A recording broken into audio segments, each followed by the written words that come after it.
Five. All right.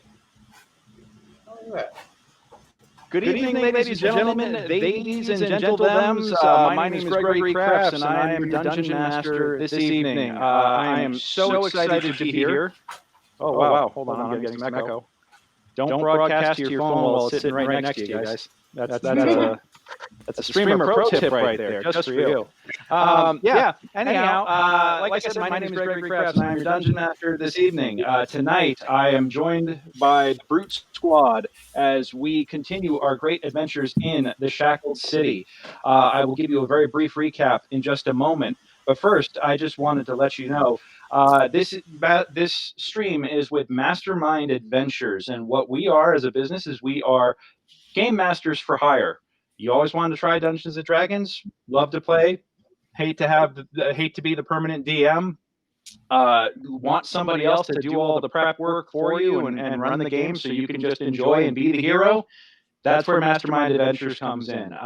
You can go to mastermindadventures.com and you can bring me on or any of our other incredible dungeon masters and game masters to run the game system of your choice. We each have our own individual play styles and our systems that we specialize in. You can check out our profiles at mastermindadventures.com. I am currently offering a special Halloween-themed horror adventure. The original classic Ravenloft, AD&D I6 Ravenloft, the original Castle Crawl. I will run that for you as it was originally intended in one night, in one epic adventure. This is for parties of six or eight. I'm offering this for a limited time only. It is now happening. I'm available to you can book me to run this for you through November 1st. After that, I won't be offering it until next Halloween.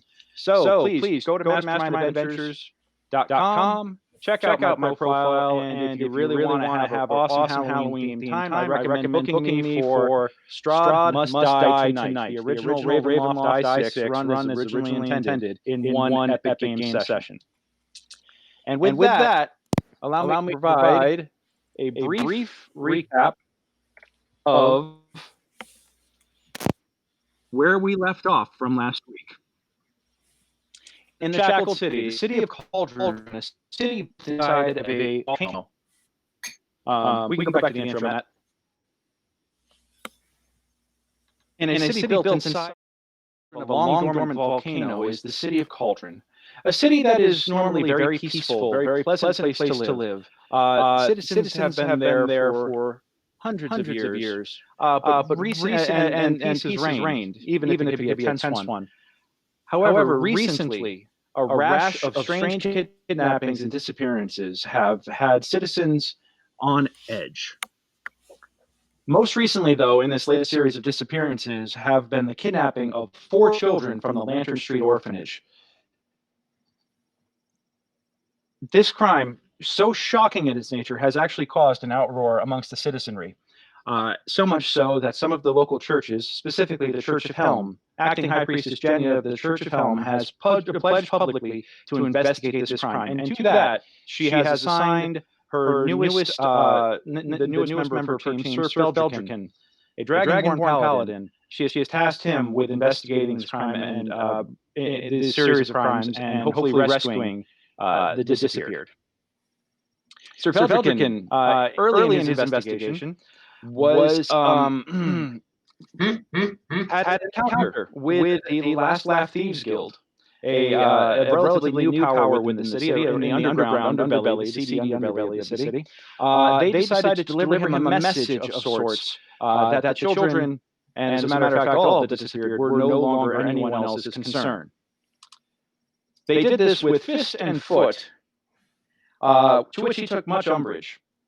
And in fact, so did some of the other bystanders who happened to hear his plight.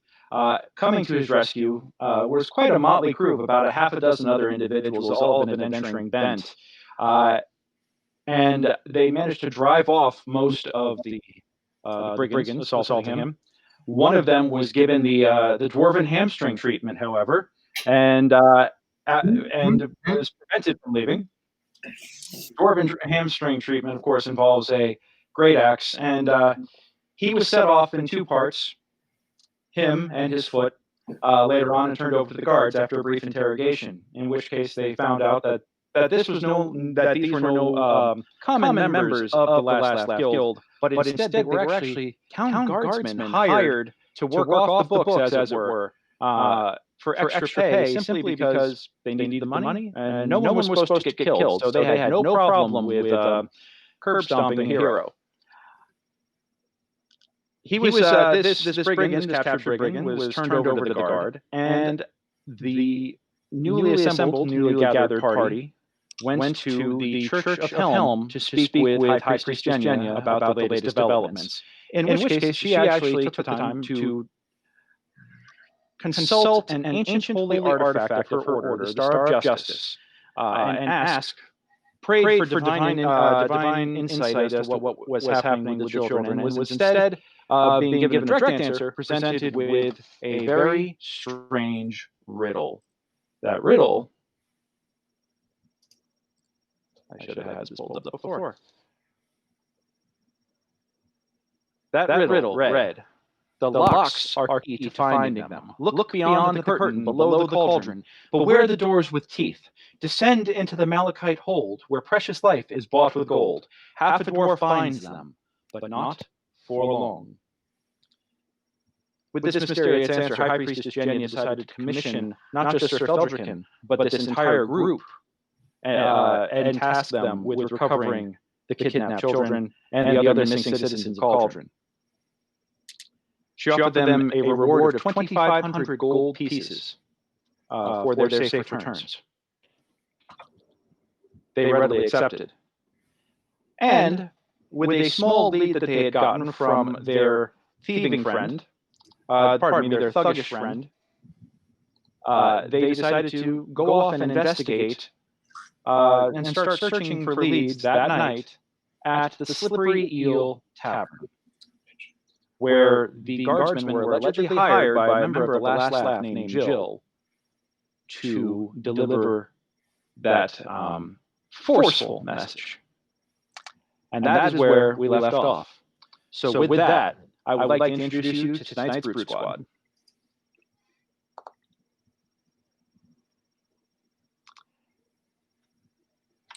And tonight's party, pardon me as we lag a little bit here. Tonight's party, let's go ahead and take it from the center, in my camera feed at least, Mr. Birch. Oh, hey, how's it going? Good, how you doing, buddy? I'm all right. I'm center. That's exciting. I haven't looked at the feed yet. I don't want to crash the whole thing, you know? That's my goal. Yeah. I just don't want to crash it. You know, hey, if you actually put the feed on your phone or something like that, it'll look like we have more watchers, so that's awesome. All right. Always good to have views. Fair enough.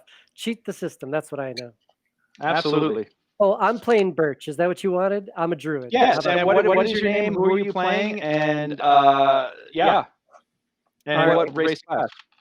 I am a human druid. Name Birch. Yep. And what's your real name? Oh, Adam. Alrighty, so that is Mr. Adam Emperor Southard as Birch the Human Druid. Joe. I'm Joe. I am playing Brick, a dragon-born warrior with a penchant for breaking hips. Specifically, he's got a thing with hips. I don't know what it is, but he likes to try and break them. Got like a 50% completion rate thus far, so hopefully more hips. Of busted hips? Of busted hips, exactly. Excellent. And you are a black dragonborn, correct? I am a black dragonborn, yes. So I have the acid breath as opposed to, say, flame or lightning or I don't know what water is. There like a water dragon? I don't. Yeah, I think it was water. I recall. But yes, I'm a black-scaled, acid-spewing beast of a warrior.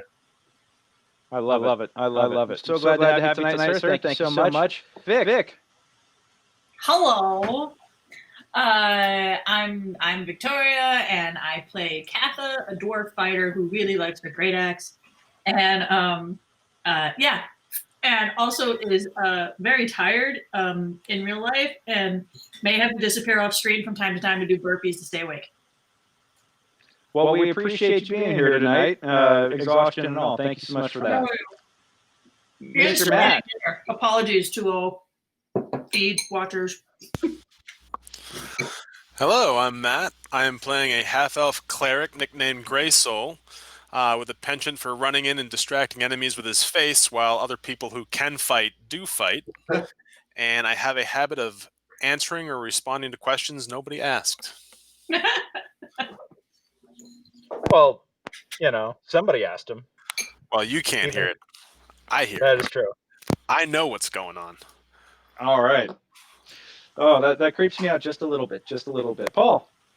Hi there, Paul. I play Sir Feldrican Vorchrist of the Church of Helm. I am a gold dragonborn, and I'm here to lay the smackdown on the evildoers.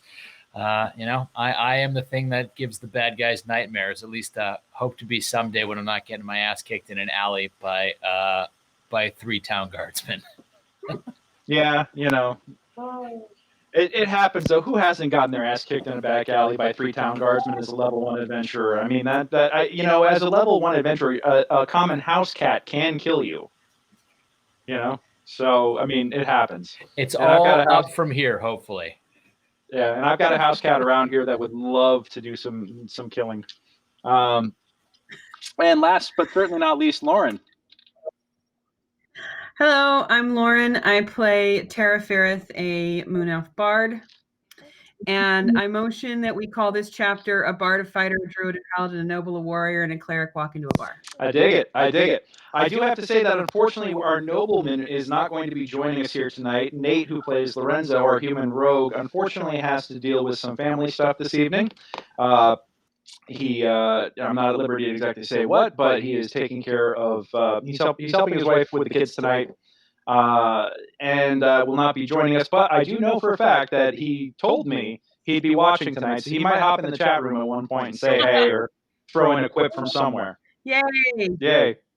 So, as I recall, we left off, and it was a rainy night in Cauldron. A rainy night in Cauldron. You all healed up after your after going through the scuffle in the beginning. You took the opportunity to heal and rest for a little bit by the fire in the Church of Helm. High Priestess Jenya was very grateful for the help and has basically offered you guys anything that you need. Warm food, warm drink. And now you've decided to venture back out into the night, into the cold rain, to further your investigation and track down leads while they are still hot. The Slippery Eel Tavern is located on the northwest side of town, in the northwest quarter of Cauldron. It is the diviest of the dive bars. It is a wretched hive of scum and villainy.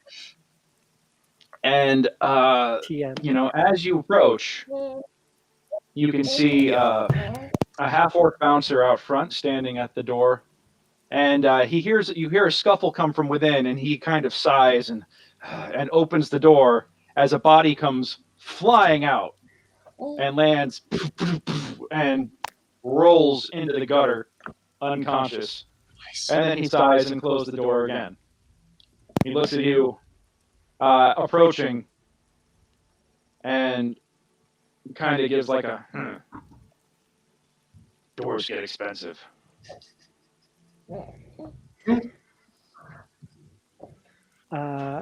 Last call was 5 minutes ago. We're too late? No, you can go in, just don't expect to drink much. Brick is going to stay outside as a fellow bouncer. I'm going to stay outside and chit-chat up, see if I can learn anything from the bouncer as opposed to the drunken patrons within. Okay. So, Brick, you're going to hang out. Birch, what are you doing? Before I head in, I'm not skilled in the ways of medicine per se, but can I check if the unconscious body is alive? Oh, you good person, you. Oh, sure. Yeah, absolutely. You could do that. I'll get back to you in a second. Katha. I'm pretty sure I just stare and grunt and move on in.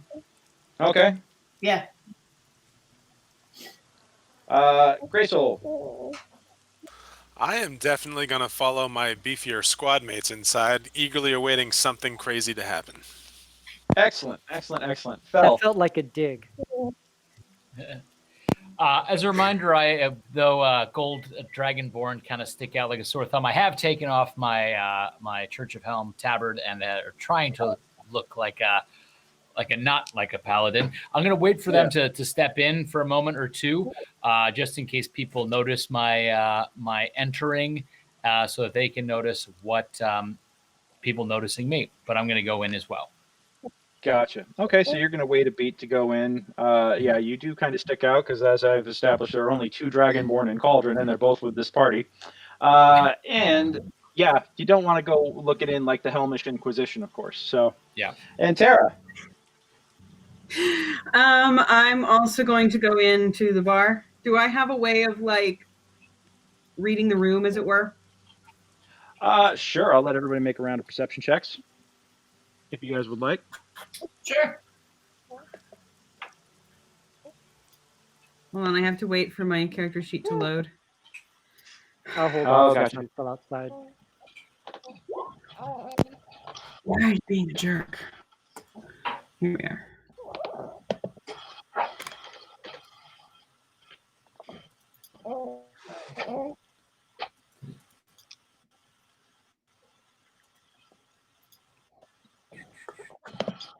Somehow my Beyond 20 was set on whisper every time. Oh, okay. And here I thought you just like. You're so mysterious. Yeah. All right, so Katha, you actually come in and you scout the room. Lorenzo, by the way, is with you guys, and he has no problem with just walking in, looking like he's trying to own the place. He sees. He starts looking around and he moseys up to the bar and starts talking to the bartender.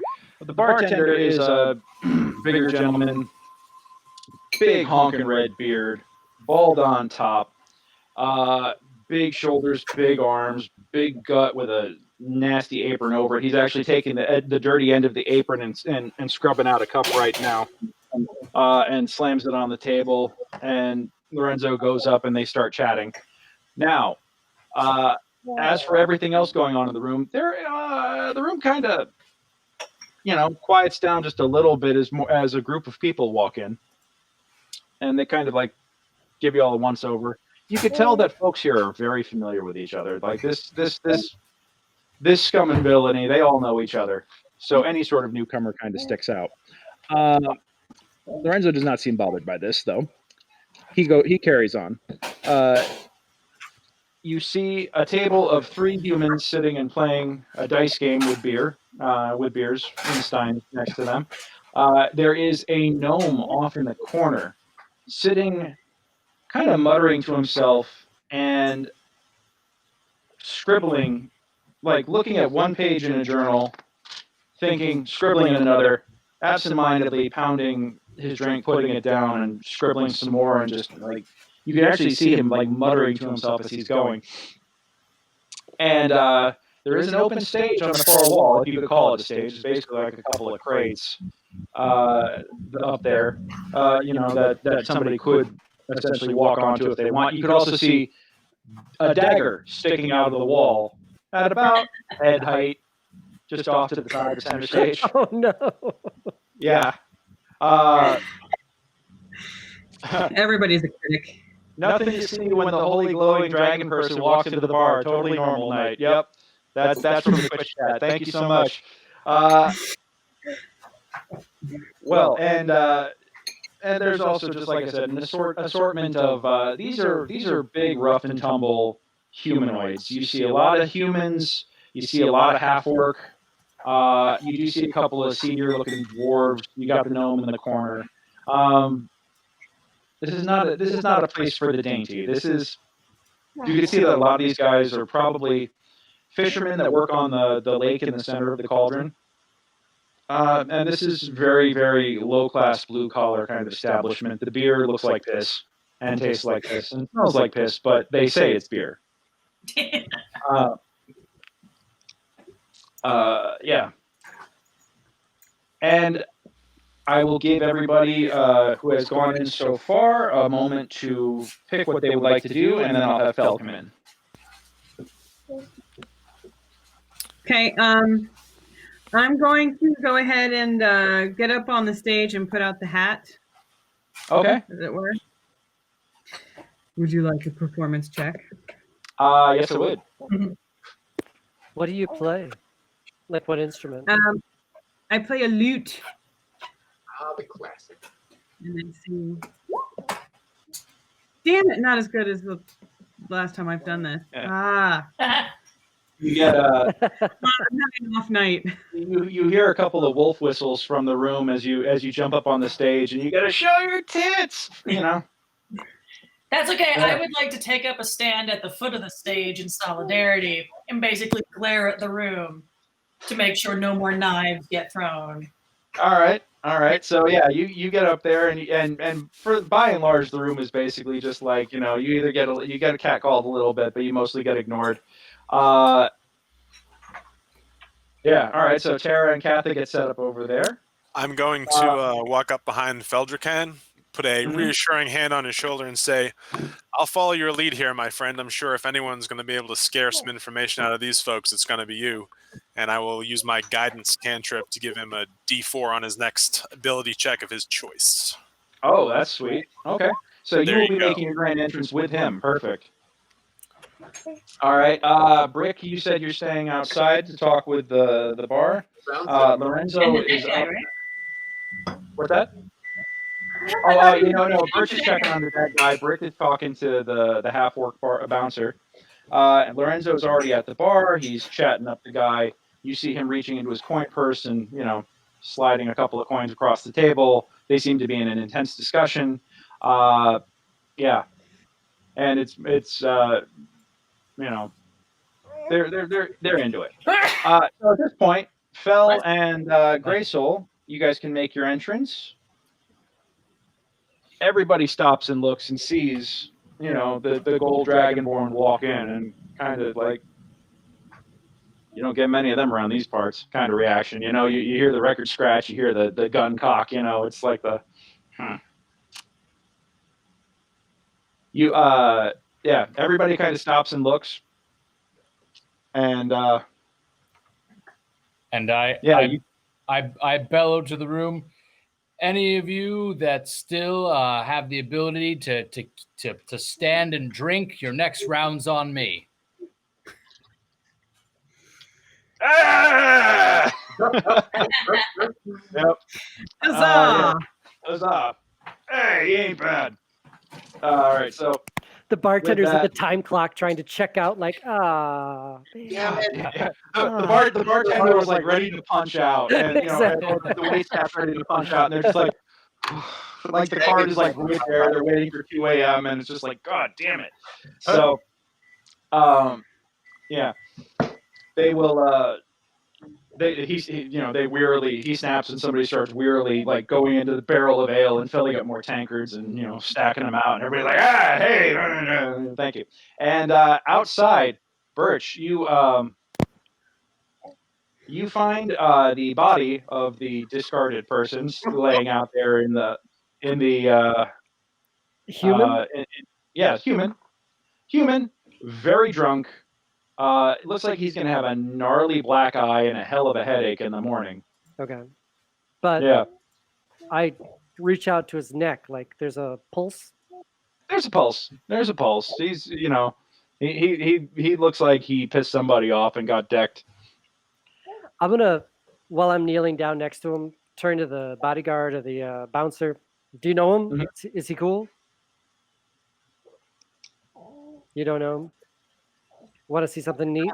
The bouncer kind of just like doesn't really care. Yeah. All right. Well, in that case, instead of healing him, I'll just poke him with my stick a little bit, make sure he's okay, and then I'll head in. Okay. Cool.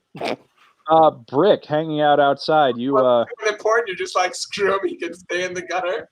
You monster. I was gonna heal him if he was dying, but if he's okay, you know, True. that's not my Oh, no, problem. he's fine. Monster here. My God. Fine.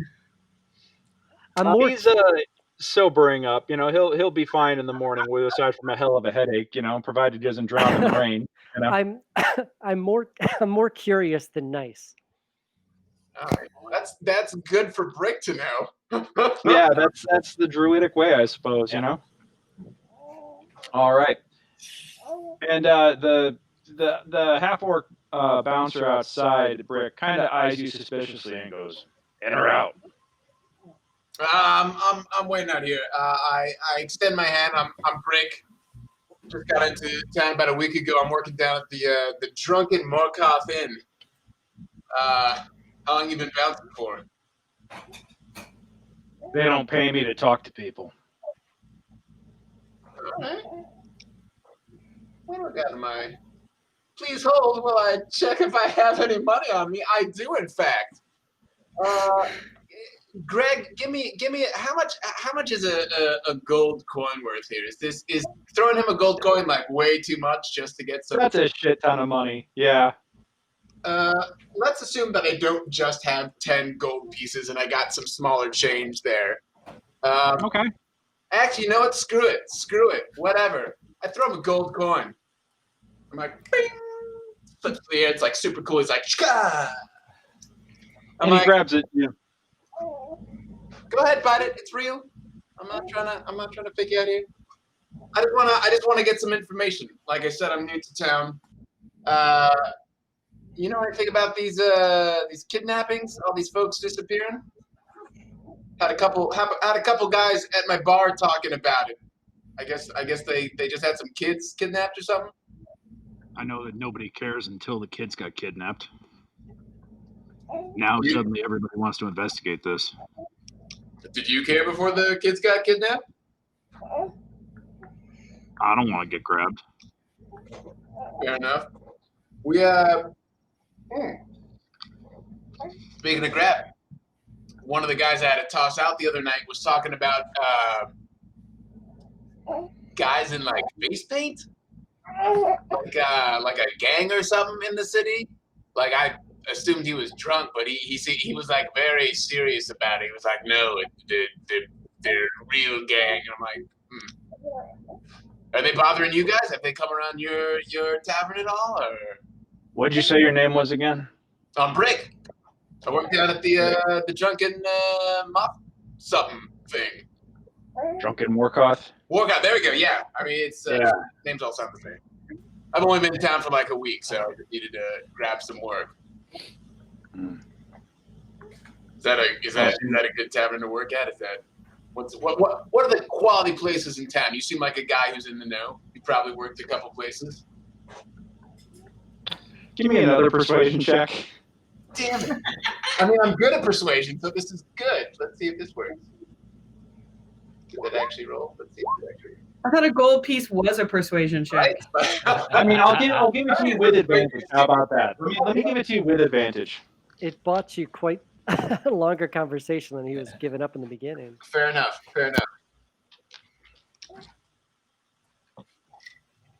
So yeah, that was an 11, not a. Well, give me an advantage check real quick. I'll give you advantage for the gold piece.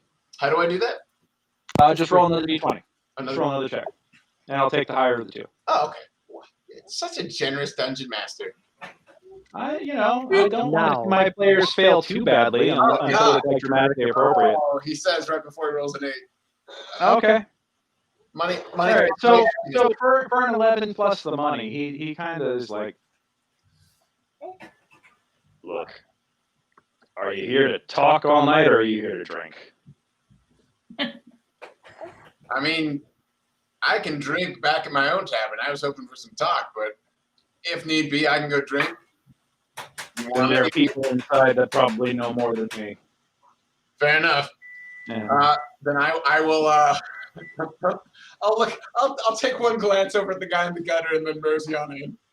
All right. And before you go in, he actually kind of puts his hand on your shoulder and he pulls you real close and he says, "Be really careful who you ask about. You don't just ask about the last laugh casually." Good to know. Thank you. Yep.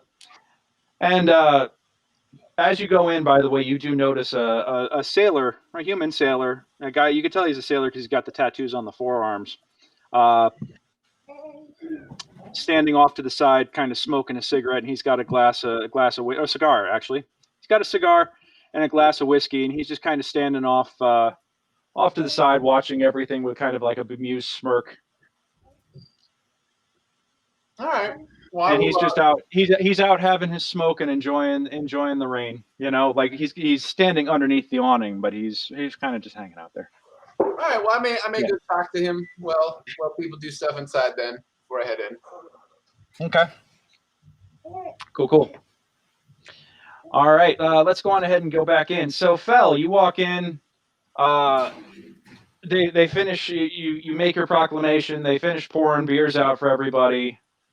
Everybody's got a fresh cup. The bartender kind of looks at you and grumbles, I was trying to close this place down here, and you're doing this to me now.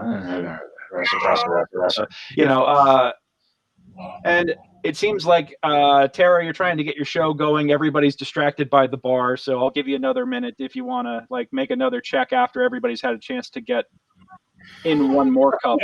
We'll do. I'm sure. Since you now have since you're the man commanding the presence at the moment, what is it that you would like to do? I'll give you the next action.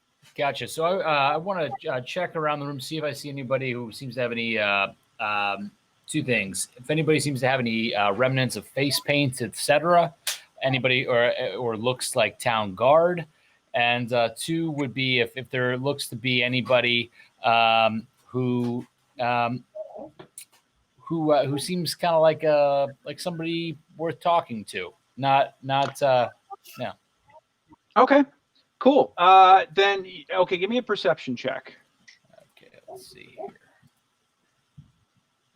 I don't know if you saw, I did another performance check now that I'm in tune and warmed up. All right, yeah. 21. You hear you actually do hear Tara over on the stage give it a 1, 2, 3, 4, and just starts rocking. She tuned her lute in between performances. Yes, indeed. So she starts off with a bawdy sailor song and checked her audience, realized that some sort of what would you do with a drunken sailor? What would you do with a drunken sailor? What would you do with it? Was a little on the nose, but for this room it works. And she gets everybody going. I don't know if my D&D Beyond is not linked up because I rolled a dice on my. There was an update recently, and it turned mine off. If you go into your extensions, you just got to hit the button to reactivate it, and that should get it going for you. Gotcha. Cool. But I rolled a 15. Are you sure that wasn't a nat 20 that we didn't see? I was about to say, Look, you just gotta believe me. I appreciate the paladin's commitment to honesty. So, by the way, I'm going to give you an inspiration point for seating the room with a round of drinks. So, an inspiration point basically is free advantage that you get to use on any roll at will, just one. Gotcha. So that I award that at my discretion. For excellent, good ideas, good role play, stuff like that. You guys can all get inspiration points too. So that is the way to do it. DM is a sucker for free alcohol. Got it. Which is ironic considering that I don't drink, but yes. So D&D is for fulfilling your fantasies. How can you DM this tavern scene then? I don't believe the authenticity of a man who doesn't know what it's like to be in a tavern with a bunch of dragon creatures. I'm pretty sure that wasn't always the case, though. Craig was always innocent and I'll pure. just say I don't drink anymore. uh, Okay. quick, and remind me, do inspiration points carry over after scenes, or are they Yes. basically, yeah? You can only have one at a time, but you have it until it is used. Gotcha. You can also transfer your inspiration point to one other person if you want to give them advantage on a roll. Ah, I can also use bardic inspiration to give people inspiration points. I lost you there for a second, Lauren. What was that? I can also use bardic inspiration to award inspiration points to my team members. Absolutely. Yes, you can. That is a lovely bard trick. So, with that, you have inspiration. You have done. You said you rolled a 15 on your perception. yes. Okay. Looking around the room, it is dimly lit in here. I mean, this is a seedy dive bar. And now there is a bit of a ruckus happening. You don't see any face paint. You don't see any fresh wounds on people because you got to remember, you did actually do some damage. One of those escaped guardsmen was shot in the shoulder with an arrow, and that definitely left a mark. The other guys. The other guy is also walking with a limp from a very, very solid shot by the Warhammer of Brick.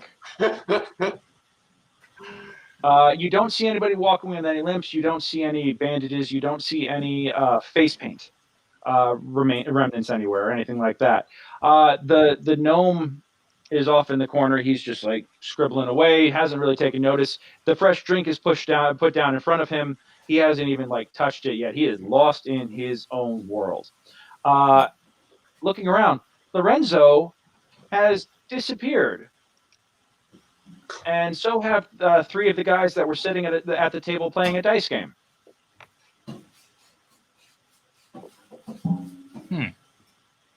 Yeah.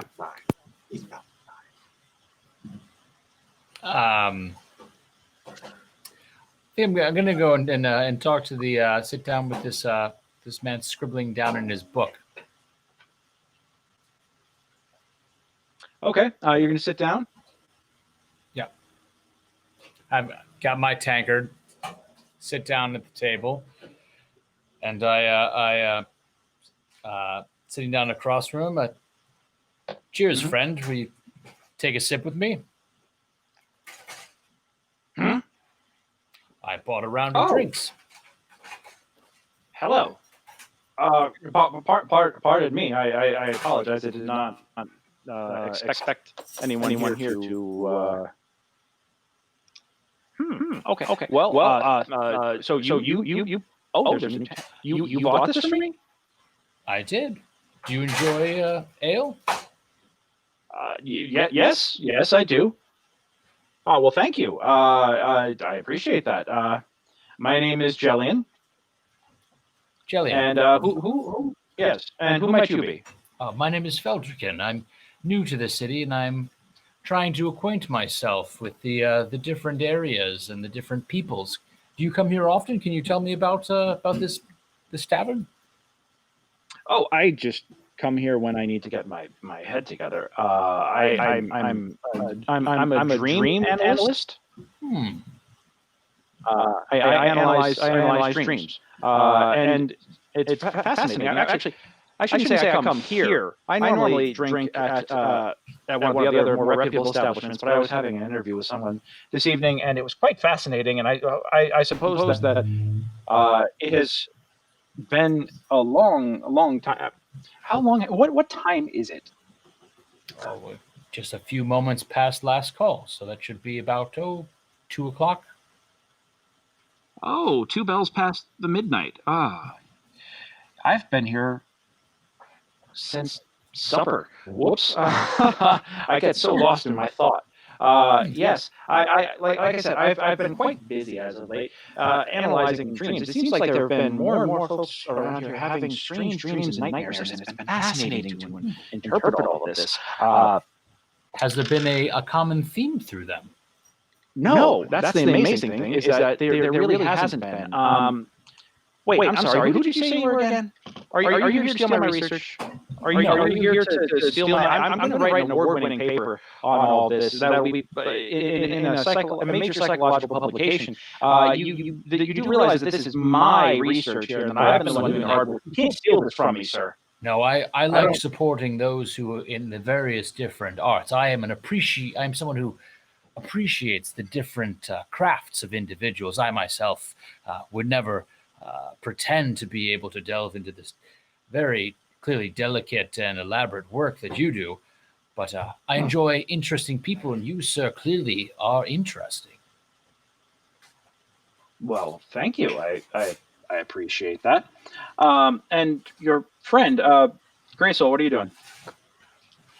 Are you hanging with Fel at this point? Yeah, or are you I'll lean into the gnome saying, I can't read or write, so nothing to worry about here. And I'll lean back. Good interlude. Good interlude.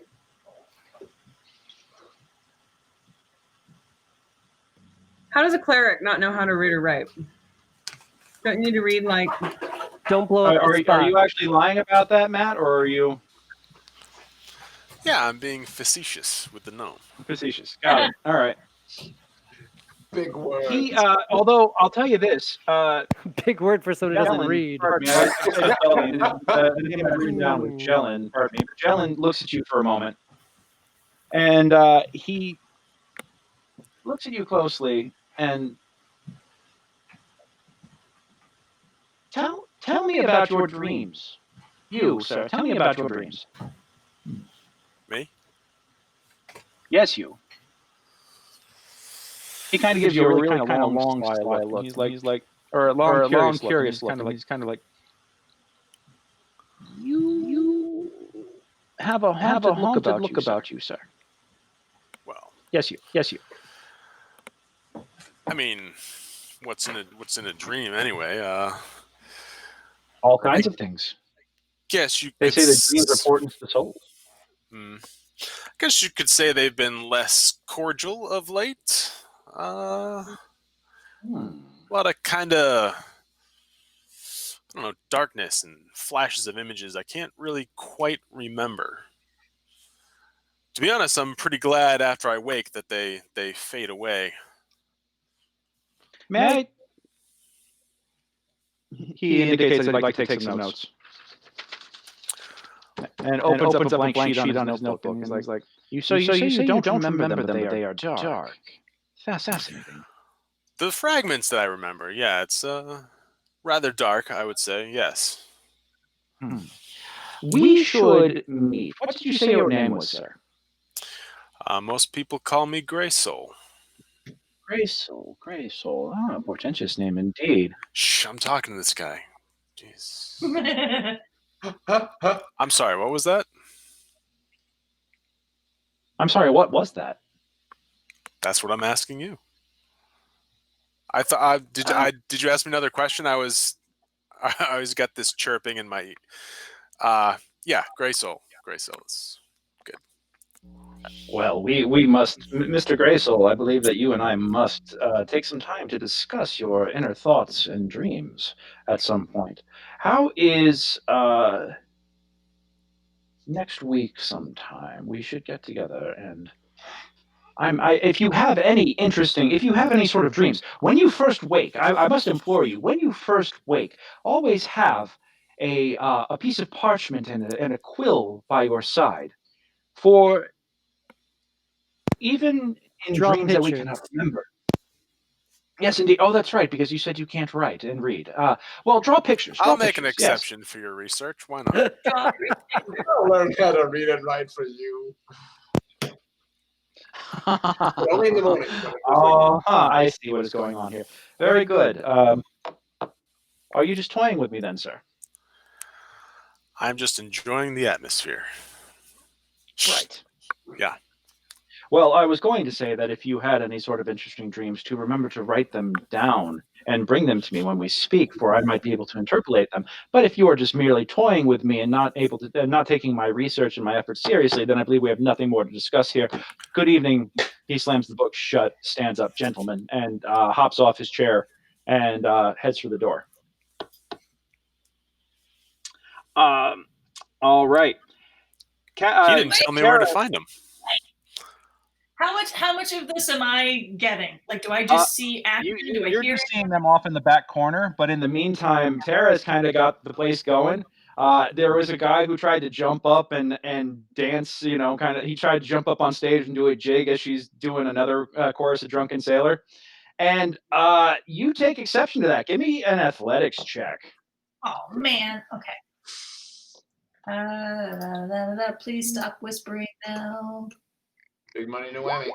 Yeah. Big money, no whammy. Big money, no whammy. He jumps up, and poor Tara is kind of looking at you like this guy's trying to grind on me in the middle of the club. And you grab him. You reach up and you actually grab him by his belt and pull him forward, and then you grab him by his collar and you press him over your head and slam him through a table. Aw. The song stops for a moment. Everybody looks down at him. They all laugh, and a cheer goes up. And she kicks back in real fast with Drunken Sailor and keeps. Started the mosh pit.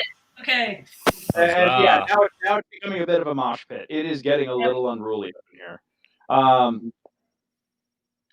Yes, indeed.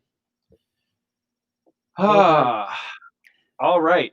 So, Bert, you come inside, and you actually come inside just as the press slam happens, and it's quite impressive. Table splinters go flying everywhere. I would like to approach the bartender.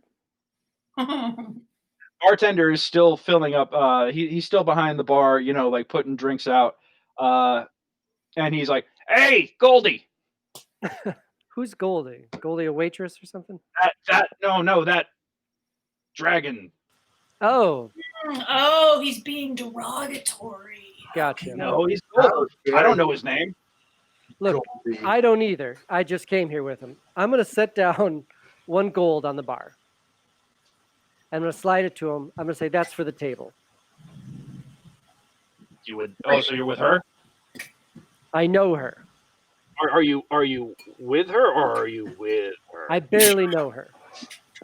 She seems great. Look, really friendly to strangers.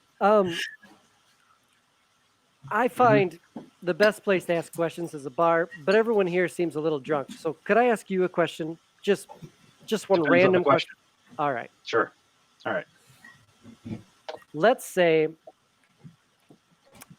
you had to meet somebody and you wanted to meet them somewhere secretive, maybe underground, maybe below the city, somewhere where you can't be, seen by the town folk.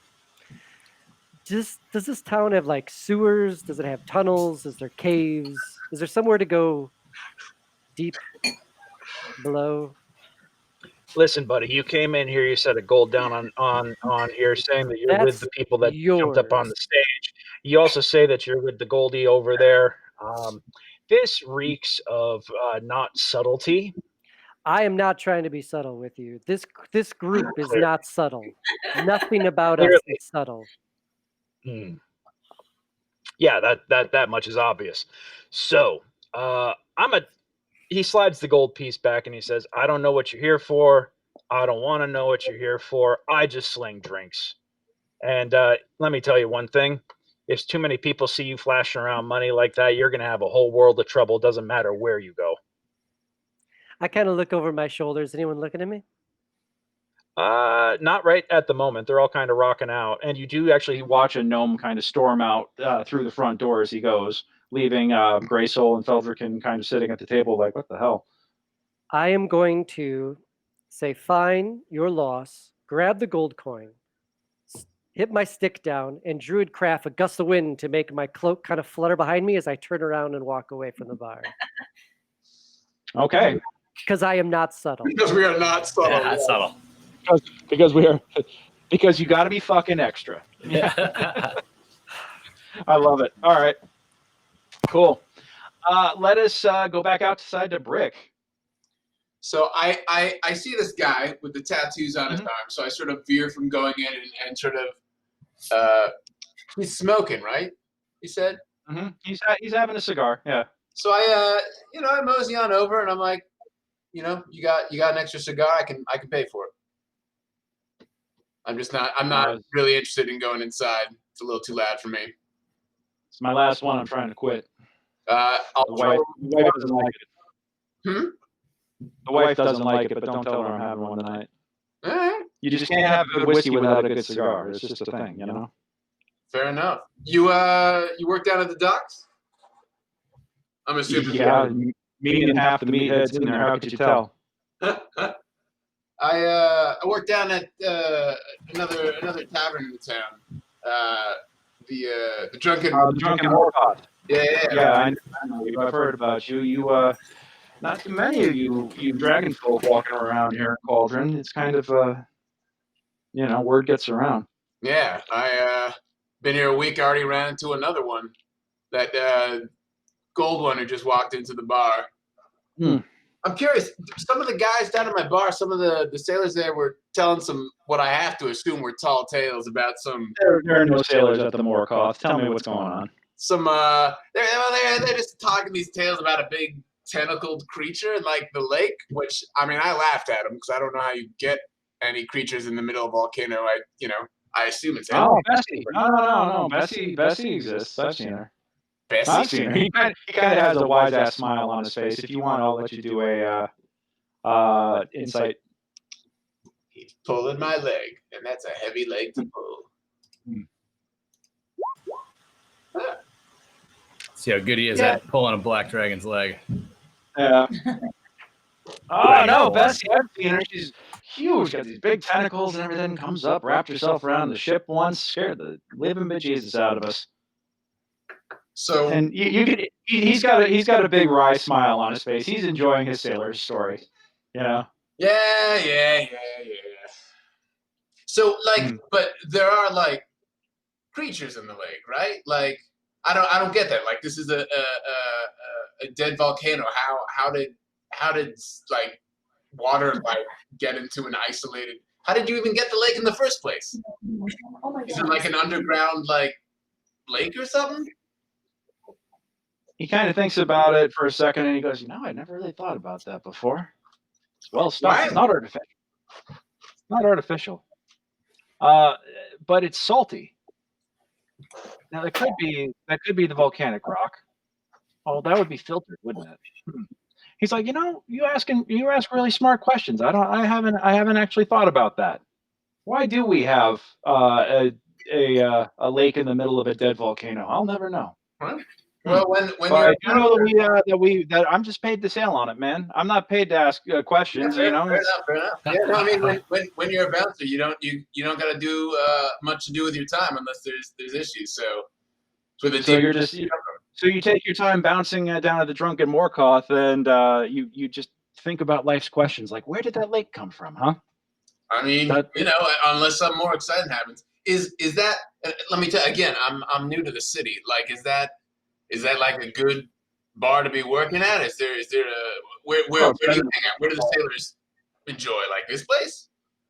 This is the place that we can afford. You're kind of fancy pants. I mean, it's no Cuspis Sunrise. Cuspis Sunrise? What kind of name is Cuspis Sunrise? The Cusp of Sunrise? Oh.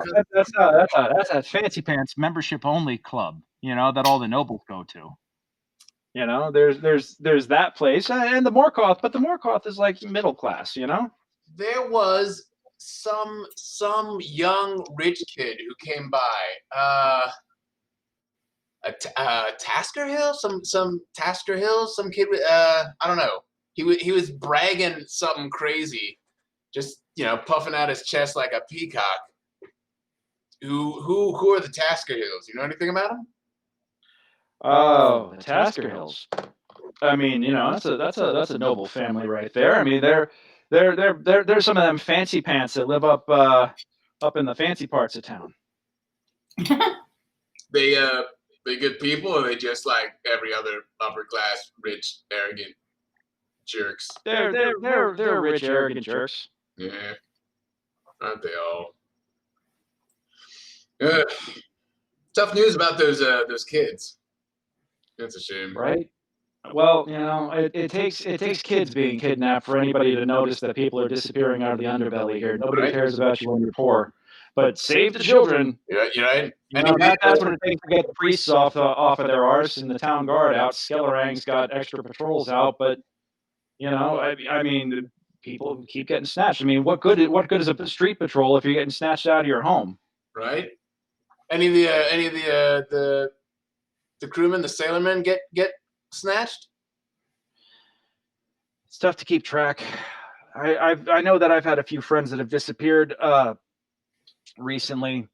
They actually were drinking here one night, and they both started stumbling home, and nobody saw them after that. They never made it home. That's a shame. Yeah, tell me about it. Which way were they headed? Eastward.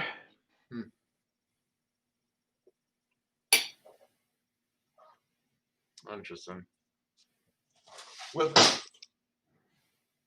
all right. Well, I hear an alarming crash and a bang in the background, and I worry that something is happening to my friends indoors. So I thank him for the cigar. I thank him for his time, and I go and check out what just fell off my wall. No worries. Hey, if you ever need any help down at the docks, Mr. Fancy Pants bartender, bouncer boy here. If you need some help down at the docks, look for CB. I'll hook you up. CB. All right. Thanks, man. Get home safe. You too. CB. All right, so you head inside then. He's slamming people in the background.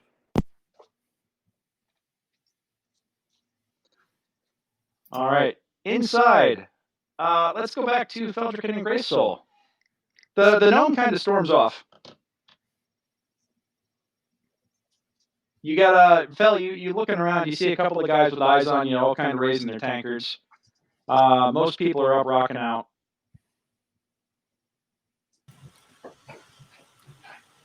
I raise my tankard to them. I see. Do any of the tables seem to be particularly friendly, or are they just kind of just being polite? There's a bit of a gruff acknowledgement. You do have a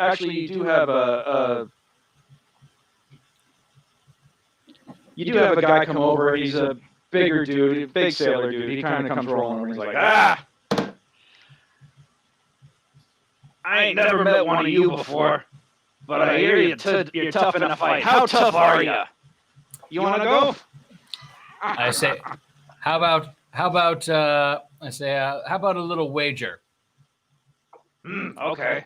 What you gonna wager that I can knock you out in one shot, or you can knock me out in one shot?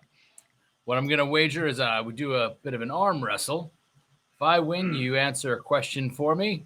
If you win, I'll let you put your best shot right here on my face. See how tough you are. I like it. Okay.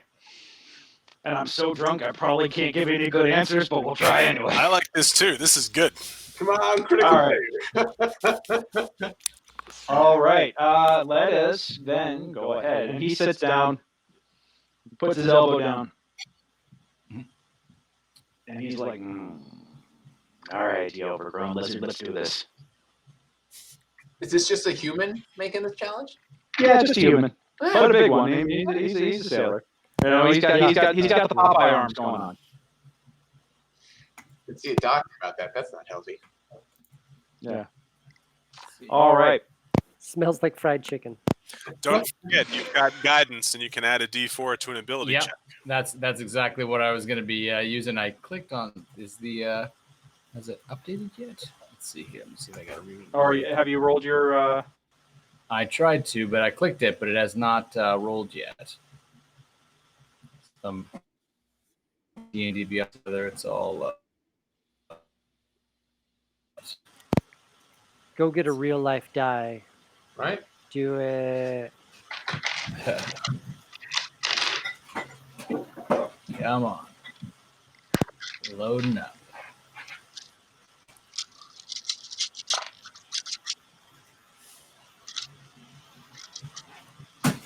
Okay. Can you guys see my? All right.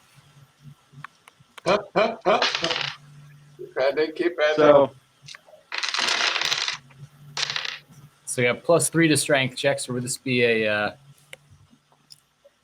athletics, which would be a +5? I'll let it be in athletics. Yeah. So Using you your have strength +5. modifier, absolutely. Yeah. Using my strength, With the skill +5. checker. Yeah. And also throw on top of that the D4 from Grey Okay. Soul. Glad you used it on What's your something total? important. All right, Paul, what's your total? Oh, okay, come on. Let's see if it rolls. 37. 1 million. Is it gonna roll? Oh, God damn. You take his hand and slam it through the table, through the floor, through 6 layers of foundation. It detaches from his shoulder. You hold his hand in your arm. What is it with you guys and limbs? This is the second. Okay, yeah. Katha's like, you could have just used my axe, you know? Let's see here. Did it roll? I don't see it in the Oh, chat. there we There you are. go. Oh no, there it is. Holy Yeah. shit. Okay. Bam. Yeah. You guys class. And that's You actually actually just got a crowd. I can withhold my modifier. Yeah, Yeah. you get to choose. Hold on 1 second here. So here's how this goes down. Okay. He looks to all of his boys and he's like, "Hey, I'm gonna arm wrestle a lizard. This is gonna be great." And a whole bunch of guys come up over. Tara, you actually see like half your crowd disappear, including the show your tits guy, who actually had made a whole sign and everything, going, "I love Tara," and he's got the T-shirt and everything going now. But now he's like, "Ooh, arm wrestling with a lizard. I gotta go see this shit." So he goes over. Whole bunch of guys go around. You actually see them, clasp up. And Grey Soul, you're kind of running this, and you give him like, okay, 1, 2, 3, and this guy is clearly putting everything he's got into it. Paul, and you're like, you're giving him just a little bit of a show, Yeah. like, oh, you might get me. You just might get, you got, bam, and you just kind of like Hulk it out, and you slam his hand into the table definitively, and he's like, oh, boy, woo. You pack a punch there. War Why did he College. become Irish all of a sudden? Yeah. He became Irish. I don't know why. All right. So you pack a punch. Yes. That was harsh. All right. Never mess with that again. And everybody's like, oh, you suck. And I like, oh, he was a strong man. I got lucky. But hey, there's a great bard on stage. What are you all congregating over here for when the show's over there? Tara, when they all go, do you go over to watch with them and like kind of like lead the cheering section, or do you want to stay on stage? Yeah, no, I'll stay up there. I mean, I imagine I can see what's going on from where I'm at. You've got a pretty good angle on things. I mean, you see the whole crowd around Feldrick's table at this point, and you kind of get the impression you know what's up because you could hear them all yelling. But you still do have people that are like listening and rocking out. So you are watching. I still have Stan. You still have Stan. Stan is sitting there, with his teeth stone cold, wondering why he got out of bed at all. Yeah. Cool. Yeah. No, anybody else? No. Okay. Sometimes my deep cuts are deep. All right. I'm trying to get them to kind of disperse so that if when I talk to this guy and ask him my question, he doesn't feel the pressure of eyes. Yeah. The guy is like, double or nothing. I wasn't ready.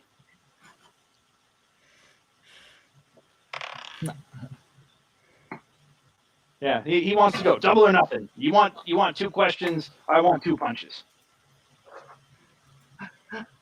I'll tell you double or nothing. If I win again, you have to answer 2 questions. But because you're saying double or nothing. Yeah. All right. Yeah. Wait, that doesn't mean what I think. Level 1. We'll just double it up. All right. So he sets up. 2 punches could be death, just so you know. With level 1 characters, 2 punches can be done. Depends on the punches, but yeah. Your GP or your That's HP, okay. guys. Is that, cleric on standby. Yeah, I am right here. I say it's a good bet. Let's do it. All right. Me and I'm you. gonna- We All right. this guy. I'm gonna use my D4 modifier on that to. Okay. Let's see here. So I need to. 1, 2, 2, 2, and then 1d4. So 17. All right. You guys are actually. You start, and this time, he's being a little like. He doesn't do like a surge right off the bat. He actually is holding there with you, and you're both kind of looking at each other. And the intensity is growing. You can actually feel the table shuddering as, like, he's not giving this time. He kind of shot his wad the first round, and you immediately countered when his surge gave out. This time he's being a lot more cautious. You could tell that he might have sobered up a little bit by the shock of losing, because you get the impression this guy probably doesn't lose. So a full 6 seconds goes by, and nobody flinches. You're both locked in this. We need a continued check. That's what happens with a tied roll. That's awesome. All right, give me another one. Oh, jeez. Oh no! Oh no! He's gonna die. You're kind of surprised, and so he's kind of like, bam, he got you this time. Well, I was gonna say, can I? What is inspiration? Does inspiration let me use the to? You can use advantage. You can use so advantage. I'm All right, gonna so you use want advantage to use from. inspiration point? Yeah. All right, go for it. All right. Let's see here. Come on. No whammies. Bam. Big money, no whammy, big money. He suddenly, like, after you guys have been locked up, he suddenly pushes, and you give out for a second because you're kind of surprised that he suddenly made his move, and you actually, like, catch right as you're about to hit the table. Would you say he went over the top, Greg? Yeah. You slowly. It's like watching a Hulk Hogan versus Andre the Giant. Like right as he's hulking up, he's like, you're focused, and your hands pushing it up and push it up, and he's like, what? No, this can't be. And you finally, like, man, after a long, hard struggle, you slam his hand down, you jump up at the table, your arms rise in victory, and you give like a victory roar, and everybody's kind of like, whoa. I make a gust of wind make his cloak fly around. And you feel a breeze go right up your tail, and suddenly your cloak is fluttering. Yes. Fluttering. Yeah. Hey, Paul, the fan base is saying that you should have spun your cap back to show that you meant business. Over the Yeah, exactly. Yep. It's like a switch. Yes, like the switch. Like, oh shit, it's on now. It's like a train. All right. So you and everybody kind of like goes back about. They're like, oh. They're cheering and they're shaking and everything else. Like, you beat the champ. Like, you didn't realize this, but you just beat the arm wrestling champ for the bar. Mm-hmm. You know? And everybody's cheering. And give me an insight check, real quick.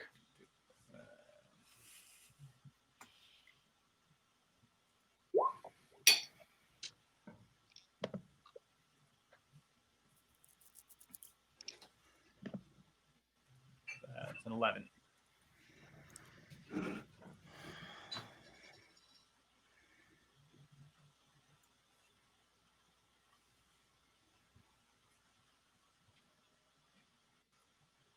Check your chat window. Gotcha. Yeah. So I'm gonna offer to buy another round for the bar. All right. The champ is buying, and they all head off, and you see the bartender just go, God damn it! I want to go home. And he's like, no, last call. Like, oh, yeah, they all go running over with their mugs, and your loser tries to get up and go off, and you're like, no, you sit your ass down. Yeah. All right. I'd say best of 3, but I already lost. So no. This isn't one of my questions, but what's your name, friend? Uh, Or what do you go by? they call me Silver. Long Don Silver. Long Dong for the ladies, if you know what I mean. I do. That's that kind of name, is it? Sounds like he knows that a little too well. Right. Yeah, but the name be Donald Silver. Gotcha. You're good to your word, Donald? Well, you know, what good is a man who isn't? Well, I wanted to give us a little privacy because I know things can be a bit dangerous around these parts with how some of the folks who call this area home Mm-hmm. Who, sailors? and other types. I'm wondering how it is that one finds a gal or she finds him named Jill.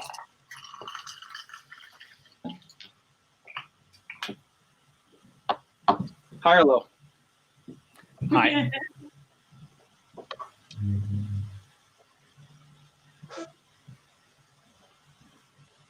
I don't know who you be talking about.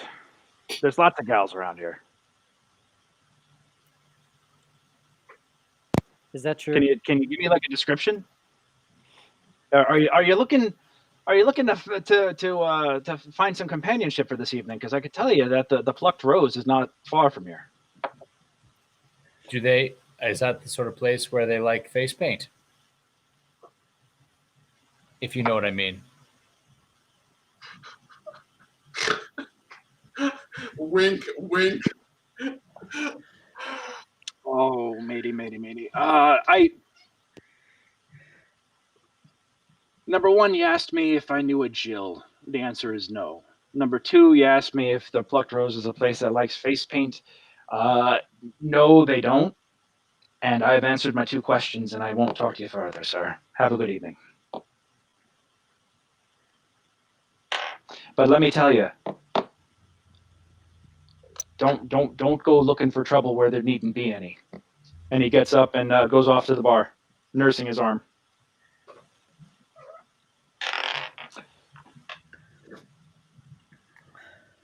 All right. I think that guy knew who Jill was.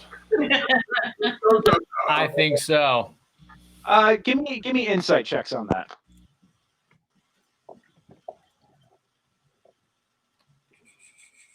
It'd be insight or investigation. Insight into what he said. Okay. Pretty good. Okay. You could tell that he. Yeah. Matt, you think that you're right. Fel, you could tell by talking to him, by looking him in the eye, that he honestly didn't know who Jill was. He thought you were talking about a common, working girl. But the second that you mentioned face paint, he definitely knew what you meant, and does not want to talk about that stuff. That is very much what you got. Gotcha. Yeah. All right. Katha, you've just been bouncing the whole time, huh? I guess so. I feel like I'm missing out. Well, yeah. I mean, here's the thing: you got a raucous show that you're bouncing for. So you did put a dude through the table. If you and Tara want to take a break, it does look like that the bartender's like he's pouring the last of the cups, and he's like, "All right, pound him down and get out. I'm going to bed." I'm fairly certain we must have made some friends with the show, both hers and mine, apparently. I'm kind of interested in maybe talking to my fan stan base. Yep. Okay. You want? I think it's time to try and be social. Not a skill I have, but Tara, come on, back me up. All right. So you finish off Drunken Sailor. And Brick, you said you were coming inside too, right? Yeah, can I, before he shuts everything, if he sells whiskey by the bottle, I would like to grab a bottle to go before he closes up shop. Okay, so you pay 5 silver for like a decent, like the best whiskey they've got, which is just barely above well. That's fine. You know, yeah. And he's grossly overcharging you for it, but it's like whatever. What am I going to use money for? Yeah, right. I will just find a corner and just sort of lean back and watch until they kick us out. Cool. So getting back to the girls. Yeah, you've got a couple of fans here like, hey, lassie, you want to see why they call me Peg Leg Pete?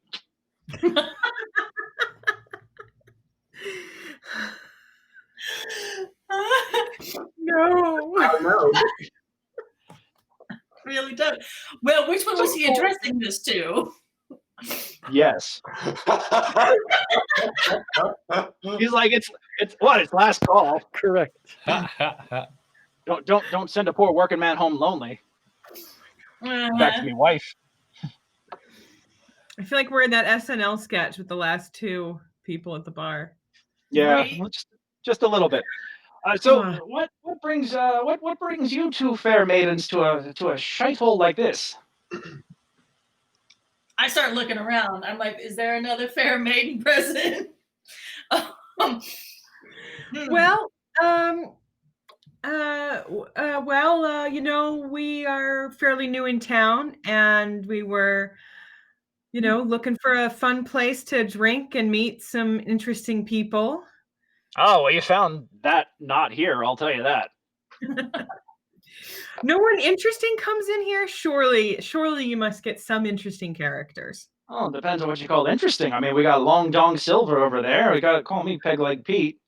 Mhm. CB is out front. He's enjoying his whiskey and cigar. Yeah. What does CB stand for? What does CB stand for? Let's just say he's- he prevents the guys from getting the girls.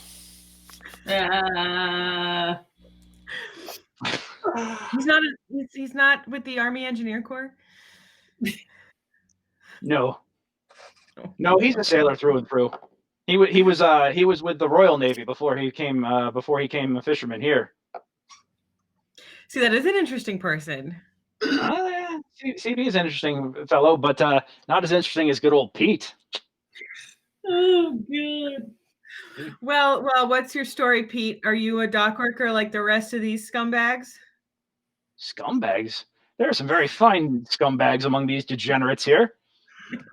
Very fine degenerates among these scumbags. Pardon me, the whiskey has gone right to my brain.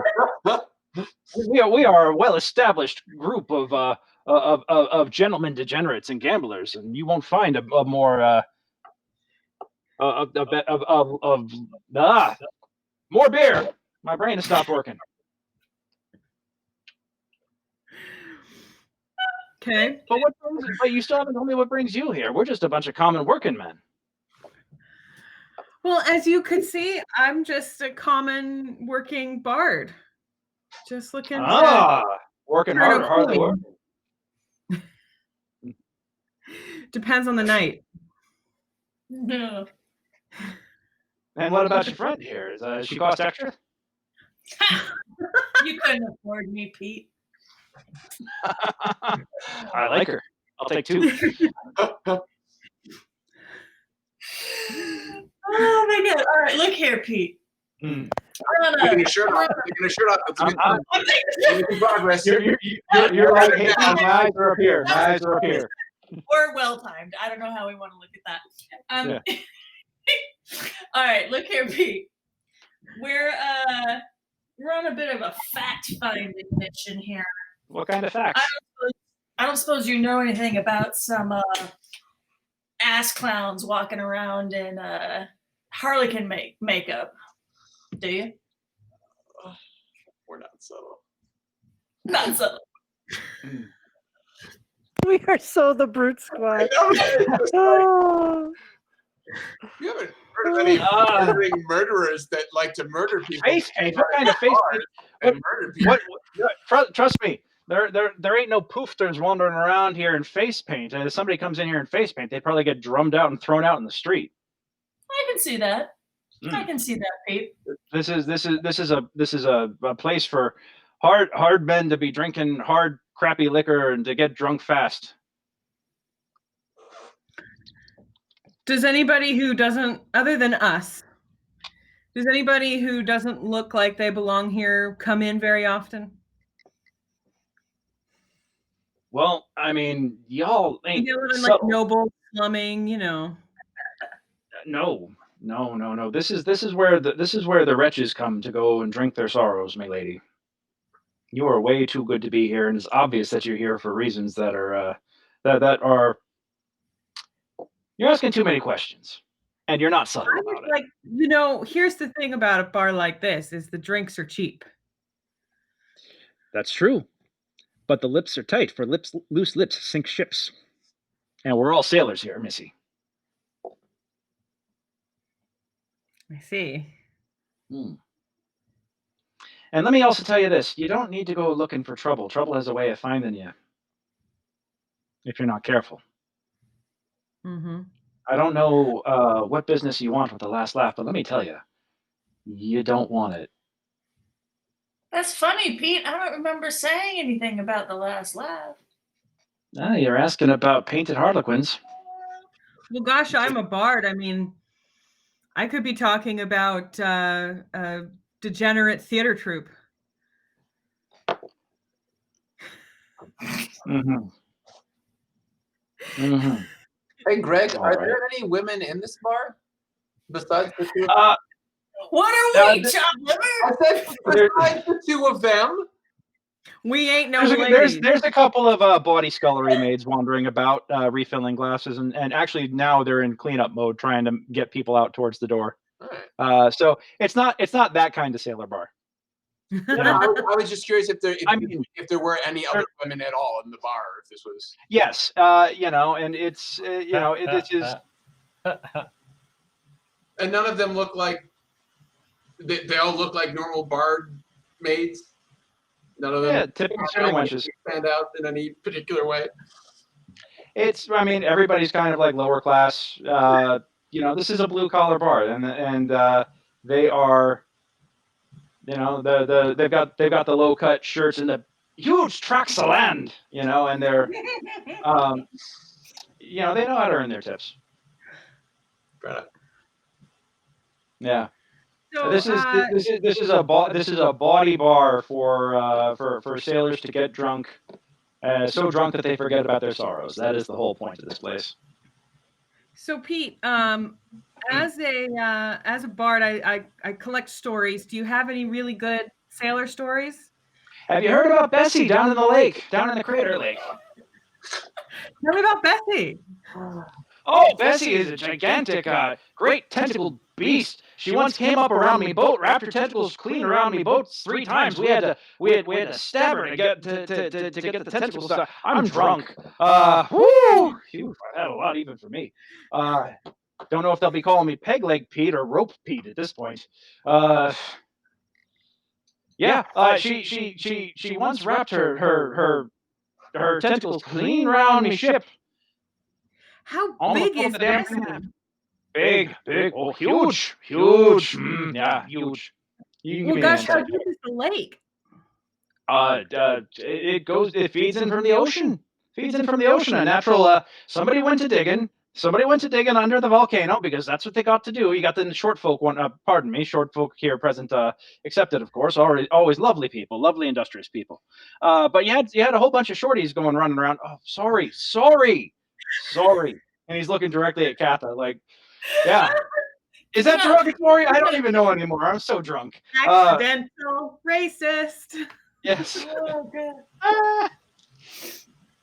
But yeah, you had a bunch of dwarven diggers and a bunch of gnomes go digging beneath the city. And at one point, somebody dug into something, and a whole bunch of water came spouting out, and it flooded a whole chamber underground. And then it kept going and going and became the lake. Turns out that it's some sort of pressure thing that fed in from the ocean, so it's all salt water, even though you could filter through the volcanic rock. I'm drunk. Oh, gods, tomorrow's going to be. Well, yes, but your geology knowledge is impressive. Well, it's what I went to school for, actually, but I wound up as a sailor because I can't stop drinking. I This lost is why I come into bars like this.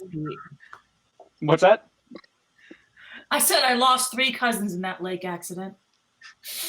Oh, Lassie, I'm so sorry.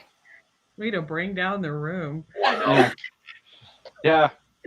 He's just like, oh, wow, you really are long-lived. Well, pardon me for saying that, miss. Wait, that hundreds of years. Wow, ooh, you look really good for your age. Let me just say. Stop while you're ahead. Oh, I'm ahead, am I? Distant cousins. What was the word earlier? Facetious? Taking off your shirt. Facetious? Yeah. My goodness. All right.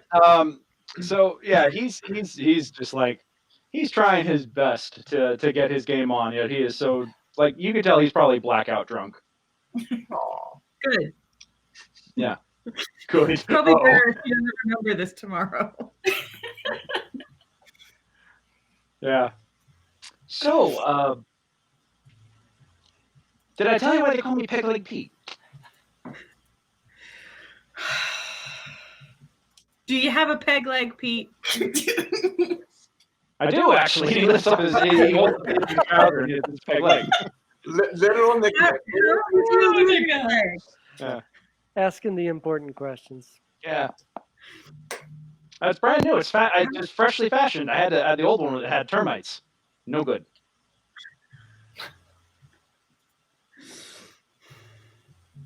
I feel like we're supposed to pursue this peg leg, and I don't know why. I just keep thinking about the man with the wooden leg named Smith. Oh Lord, I don't get that reference. Right, I'm just gonna reach down and I'm gonna rap on the peg leg. Mhm. Yep, that's it. Solid oak. Wow. No, I'm not gonna say it. So are people exiting the bar at this point, or are Yeah, people are starting to head out. But you know, yeah, they Pete just is giving you guys like the once over, and his salient warning about just looking for trouble kind of sticks, you know. So where are you ladies be going now? Do you have a place to bunk up for the night? A church, I think. Oh, We're going to a church, is that right? So hot. right, okay. Well, I hope to be seeing you around. At least, you know, maybe you can have a sailor take you out and show you a good time sometime. Show you the town. Well, I'll know where to find you. Yep. Yep, that's true. This is me stool right here. You stay here. We'll come back. You can actually see that when he looks down at his stool, you notice that there is a brand new leg on it, and that the leg that he actually has matches the rest of the stool. It's not okay, Pete. What? They named it after me. They've even got my name carved in, and he stands up off the stool, and it actually says Pete's. So, you know. But now I get to take me favorite place with me wherever I go. Oh, it's very important. It's charming. Yeah. Loyal customers. Yep. Oh. They do like their loyal customers at the Slippery Eel. Well, I'm gonna start segueing out with the people to go and see if CB is still out there. If he is, I will offer him some of the whiskey that I bought and offer to walk home with him. I'm not planning to go back to the church. I've got a place at the tavern that I'm working at, and I'm gonna crash there. Okay. You actually go back out and look, and he looks like he's gone for the night. All right. You do see like the ashes of the cigar on the ground, the butt kind of on the ground, burnt down pretty well, mashed out, and yeah. So it looks like he's made his way. He looks like he's already made his way home. All right. Is that guy still in the gutter? He's also gone. Good for him. All right. Well, I'll just hang outside. Hopefully. The rest of the crew comes Hopefully on. he wasn't nabbed. Put on my high quality whiskey, as you do. All right. So the bartender comes rolling up to Fell, sitting at his table. All right. That's 36 beers. That'll be 72 copper. I give him 2 silver. Wait, was it 10 to 1? Yeah. So it'll be 7. Yeah, sorry. So I give him a A gold. little light there, sir. Sorry that the blood went away from the brain a little bit from all the exertion. Sorry about that. I give him a gold piece and say, thank you so much. I know this was a bit of a frustration for you. I appreciate your service. He takes the gold piece with a touch of wonderment and is like, all right, well, come back anytime. And he puts it in his pouch. Just friendly, let me let you in on a little secret. Don't be asking so many questions. People find trouble that way. I want literally everybody in the bar to tell us that before we leave. Hey, buddy. Yeah. So many fucking questions, man. Come on. Seriously. Just one more question. Wherever your home is, just go there. Just one Did more you hear question about for you. the man with the wooden leg named Smith? You hear about some murderer trying to murder people and steal kids? Her name is Jill. They go by a clam. They've got makeup. We're trying to kill them ourselves. Anybody here know? So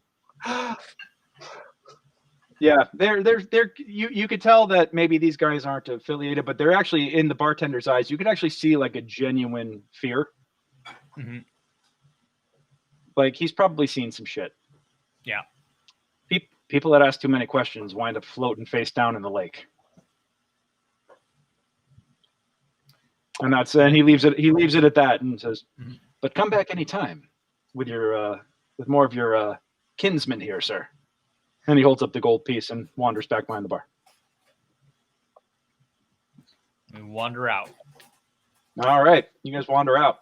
I think we'll go on ahead and take 5 real quick. But real fast, at the end of the night, is everybody heading back to their respective domiciles? I'm going to go back to the tavern, but I'm going to take the long route I'm going to wander down east. I don't know if that's actually the direction I need to go anyways. Even if it's not, I'm going to head the way that CB had mentioned, that some guys had disappeared, and just maybe over accentuate the me bothering in hand drinking. I've got a fairly high tolerance, being 300+ pounds. Pick a number between 1 and 20. 7. Have you shared your knowledge with any of us? Yeah, probably when you come out, I'll just be like, didn't learn anything particularly useful. Just don't, because if you're making yourself bait, might not want to go by yourself. Yes. Well, I'm going back to my tavern. I'm expecting not to run across anything. The Drunken Morkoth isn't too far from where you guys are at. Actually, it's only a few blocks away. So you go head off. Raise your hand if you're going back to the church. Can I say eventually? I want to make a stop at my place, which is in between where we are. Okay. And the church. You got you. All right, and Birch and Graysoul, where are you guys going? I'm going to the church. Going to the church. Got it. Okay, now I see the hand. Sorry about that. There's a lot of lag on my video here. All right. Just say we all. And and Adam is locked up. No, now you're unlocked. Okay. So Kathy, you're going to go by your place? Or are you bringing Tara, or are you going by yourself? I'm happy to bring Tara. You want to go with me? I just got to swing by my aunt's house where I've been staying, and got to grab my adventure kit. Yeah. Get to the church. It's on the way. We all go together. Time. Yeah, it's not too far out of the way. So Bert, you're going to go off towards the Drunken Morkoth. You guys all go over. You go by Catha's and then go back to the Church of Helm. Yeah. And Bert, you're in on that. What's up? Yeah, I take my stick and I lift it up sideways, and I go, "Are you guys ready to?" And just for 3 seconds, a bunch of leaves fall from the stick and then disappear. Oh God, he's one of those. Make like a tree and leaf. Oh no. How about Birch walks ahead of us pretending to be drunk? That's my vote. Do I get I don't think negative the Adapters want inspiration? him. We'll come save you. I will give you negative inspiration for that. That's No, right. I'll give I you have to remove a That's D4. for roleplay. I'll give you inspiration for roleplay, Adam. That's fine. Can Birch walk in front of us, just like flinging petals? Away? Guys, that's not subtle. We just discussed this. Don't ask Yeah. questions. Don't be so blunt. All right. Not So with that, we will we'll go on ahead and call it a break, and we'll pick up first thing in the morning. All right, guys. So for anybody watching, we will be back in 5 minutes. Everybody back at 8:47, please. 5 minutes. Yeah.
the dark and subtle, but I don't know if we have any. Well, It's the over here while you're not paying Well, the attention. problem, Our rogue is isn't that particularly dark and subtle. subtle is also a known. Yeah, he's a known nobleman around town, noble bloodline. So that kind of makes it tough. Yeah, he showed up and walked in like showed up like a sore thumb and walked in and yeah. Anyhow, let's go ahead and bring it on back live. Oh, we're live now, aren't we? We were never know. Awesome. And we're back. So thank you very much for sticking with us through the break. By the way, guys, if anybody here watching in the chat would like to jump in, feel free. If you think that one of these players deserves inspiration, an inspiration point where they get advantage on a roll of their choice, if you believe that they deserve an inspiration point, please shout it out. Let me know. I will let you guys bestow one inspiration point here per user in the chat. So if you are interested, if you like how they're playing, let me know if they deserve inspiration, and I will award them an inspiration point on your behalf. You can control their fates with this. So now we're grabbing audience members, right? If you give me What's that? a point, I will go into a fully packed tavern and murder people wantonly. Yeah, there you go. What do I gotta do for inspiration? Exactly. Come on, man. I just need one more hit. One more hit. I'll do whatever you want. Hits for All hits. right. So next morning comes early. Y'all have been. Some of you guys have been drinking pretty hard last night. Sunrise comes early, and let's actually start with Rick. Rick, you're waking up, and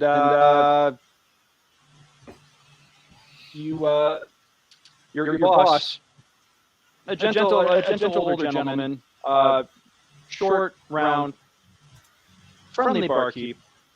His apron is actually relatively clean. He actually takes great pride in his appearance. His name is Philip. Philip approaches you and says, "Are you all right, Brick? It looks like you had a bit of a tussle last night. Or did you lose a fight with a bottle? Huh. No. I hope. I wasn't drinking driving. I wasn't making too much noise last night when I got in, was that? No. Just you know. You know, I tend to toss and turn. So if you hear me cry out or anything, you just come poke me with a stick, knock on the door. It's fine. All right. Well, it is good to know. Yeah. Let me ask something. Is there a reason why the guard would be looking for you? Yeah, we had. I was after work last night. I was walking through the city and saw someone get jumped in an alleyway, and me and a couple other bystanders stepped in, and drove most of them off. But one of them we were able to capture and turn over to the guard. So they may just want to do some follow-up questions. Well, a guardsman stopped by this morning and left a note saying that they were asking for the dragon bouncer to go down to the Church of Helm.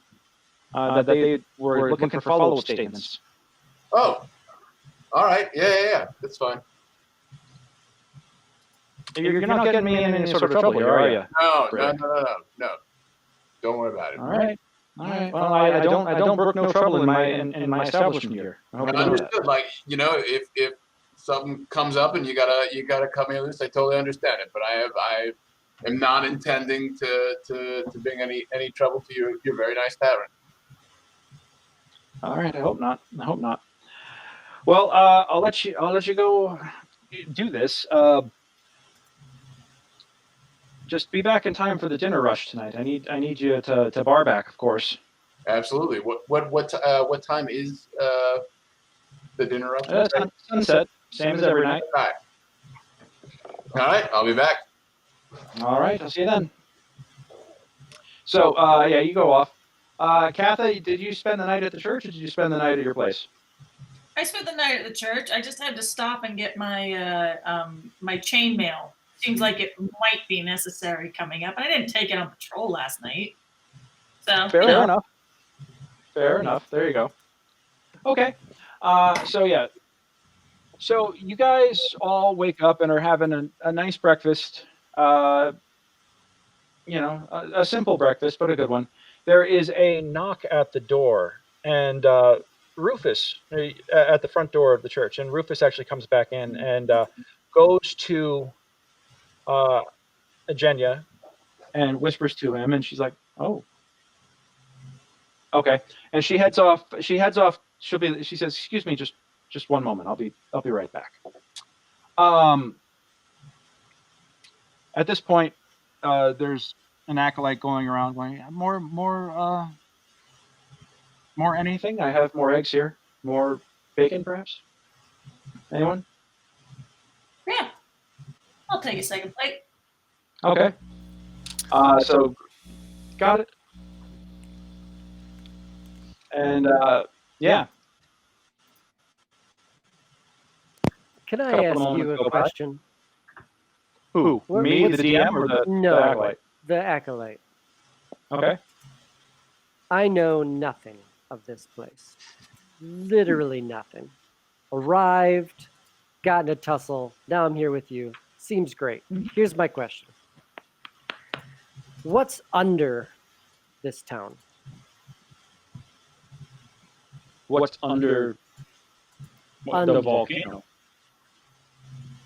I mean, there's a volcano that's dormant. Dead volcano. They talk about how, you know, there was a dwarven, I mean, not dwarven, there was a gnomish workshop for years and years. There was a place where they crafted magical items for years and it did real well, except for the fact that they were driven out by a plague. It's been almost 75 years since anyone was last down there, but they were driven out by a plague called the Vanishing. It actually made people disappear. It's horrible stuff. It's horrible stuff. To just literally fade out of existence. It's magical spell plague. Very scary things. What stopped it eventually? They left. And then the vanishing left. stopped. They anybody infected with it was left down there, and everybody else that was well left.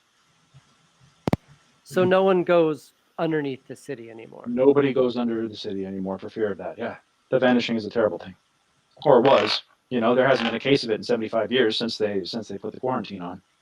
Vanishing.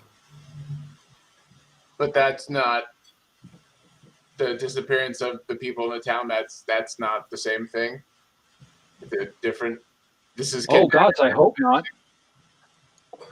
Oh, what if it is the Vanishing? What if the Vanishing is back and people are just fading out of existence? He's kind of like really freaking out now. Like, could the Vanishing be back? Great, you broke it. Right. Yeah. So, but the first time it was just the dwarves and the gnomes. It wasn't nobody up above ground. Just the gnomes. Just the gnomes. It was a gnomish disease. And everybody who's disappeared thus far in the city has been human. No, it's. I mean, I honestly don't know much about the disappearances. There are others that you might be able to talk to that know more. I mean, I know that the guard have been investigating this. You know, and Sir Feldricken, this is your investigation. You're investigating it on our behalf now. Have you learned anything about this? We have not learned much more than you know. Adults and children, boys and girls, a mix of different races, gone without a trace.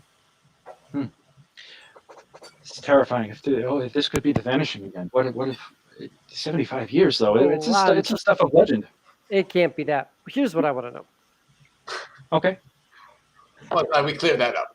If we wanted to go below where this thing used to happen, is there a way down, an entrance, a door? Oh, I mean, they sealed the entrances. They to sealed the entrance. They sealed the entrances to Zadaroon. They sealed them. To my knowledge, they sealed them. They don't want. That was the only way to keep everyone safe from the Vanishing. Where Are there any doors near here? I'm not a gnome. I don't know. This is all hearsay that I know that I've heard about. So Okay. when they left, the gnomes locked everything. It wasn't the city that locked it up after them.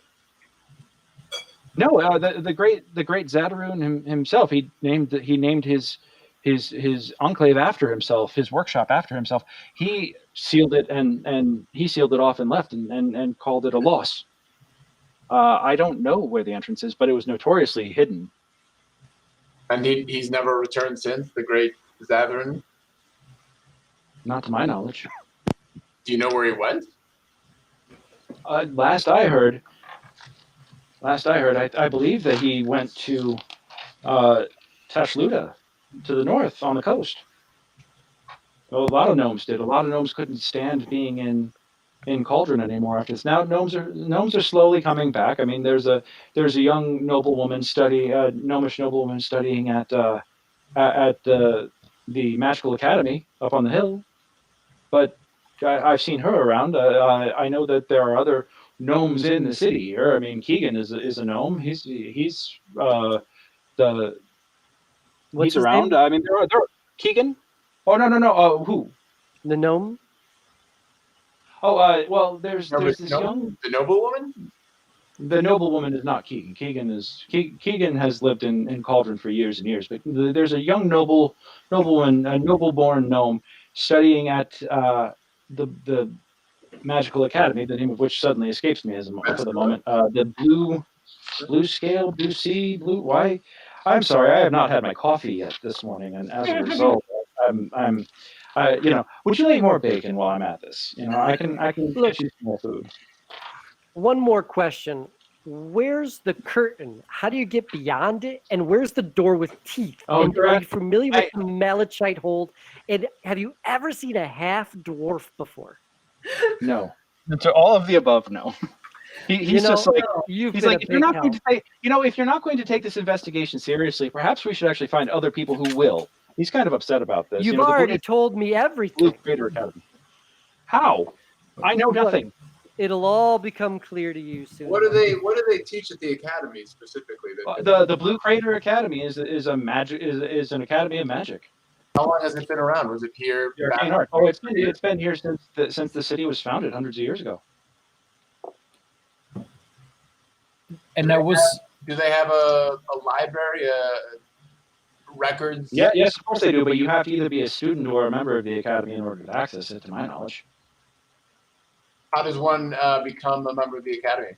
What's the entrance requirements? Well, I believe first off that you must be more proficient with the arcane arts as opposed to that, and he indicates your hammer. I wasn't clearly. I wasn't speaking of myself, but we do have a few people here who are skilled in the magical arts. I'd be curious if they would be allowed to access the library, any records they had of that time before. I mean, I'm not sure of the ins and outs of it, but I do understand it is a members-only library. So perhaps they would inquire about membership in the academy, and that would maybe get you access. I don't know. I'm just an actor. Let someone in with a burning stick, and I point with my bacon over at Birch. No, we're not having him go. We're not having him go. I got it. I'll be back in a few. At this point, fire. At this point, the high priestess re-enters the room, and she's followed closely by a tall, wiry gentleman with close cropped blonde hair, piercing blue eyes, and a bushy blonde mustache. He wears the uniform of the town guard of Cauldron, and wears a cape that denotes a high rank. And he comes and High Priestess Jenya turns to you and says, "The captain wishes to speak with all of you. This is Captain Terracin Skellerang of the town guard. He wishes to speak with you about the incident last night. I've told him everything that I know, but considering that you're here." And at this point, oh, that's right, Brick. You hadn't even been you're just arriving now, so most of half this conversation didn't even really happen as that. Yeah, you're coming in at this point because I forgot that you were still in transit. You missed But- so much. Well then, Yeah. we'll just say I asked about the academy at a later date. Yeah, I mean, we can actually say that you actually saw the high priestess talking with the captain as you came in, and she's and as you actually passed him out in the anteway, and he's just having a quiet conversation, and he eyes you and nods, and she's like, your companions are in the mess enjoying breakfast. You can join them. Thank So you. you come wandering in, and that conversation takes Okay. place. Okay. Yeah. High priestess turns to the captain and says, I'll leave you to it. And he says, thank you. Good morning, Good morning. Good morning, Captain. Sir Feldricken. First off, I would like to say that I'm glad to hear that you are unharmed and suffered no lasting damage in last night's assault. As you can imagine, this is quite the shock and embarrassment for the guard, not our finest hour. As a result, I've Corporal Flint informed me of some of the base details. The guardsman in question that you turned over to our that you apprehended on our behalf, which we appreciate, has not been forthcoming in any details about last night. I'm hoping that may I join you? Yes, please. He pulls up a seat and sits down and coffee, please, black. And the acolyte that you've been grilling runs off and gets a coffee. The guardsman, the freelancer. I should let you know that gentleman is no longer with the guard. Obviously, he's currently under arrest awaiting arraignment for attempted assault. His foot, unfortunately, was not salvageable. So he shall always remember his shame for being an oathbreaker. Now, what happened?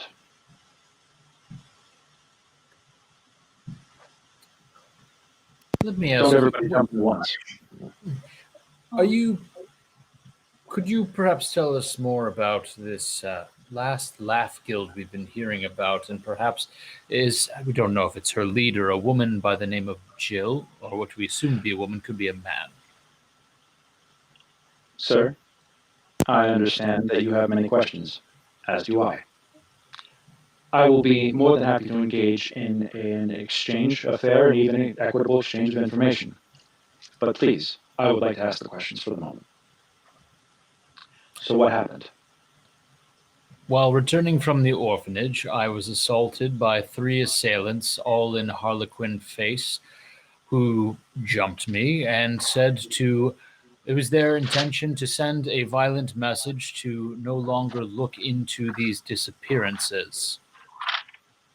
And out of game, they specifically said, "Stay away from the orphanage." Was the Yes. message that they tried to beat into you? To stay away from the orphanage. Interesting. And where do the rest of you come in? I was coming home from my shift at the tavern. Heard a noise in an alleyway. Which tavern is that? That would be. Someday I'll have it in short form. The Drunken Morkoth Inn. I just started working there about a week ago when I arrived in town. I'm working there as a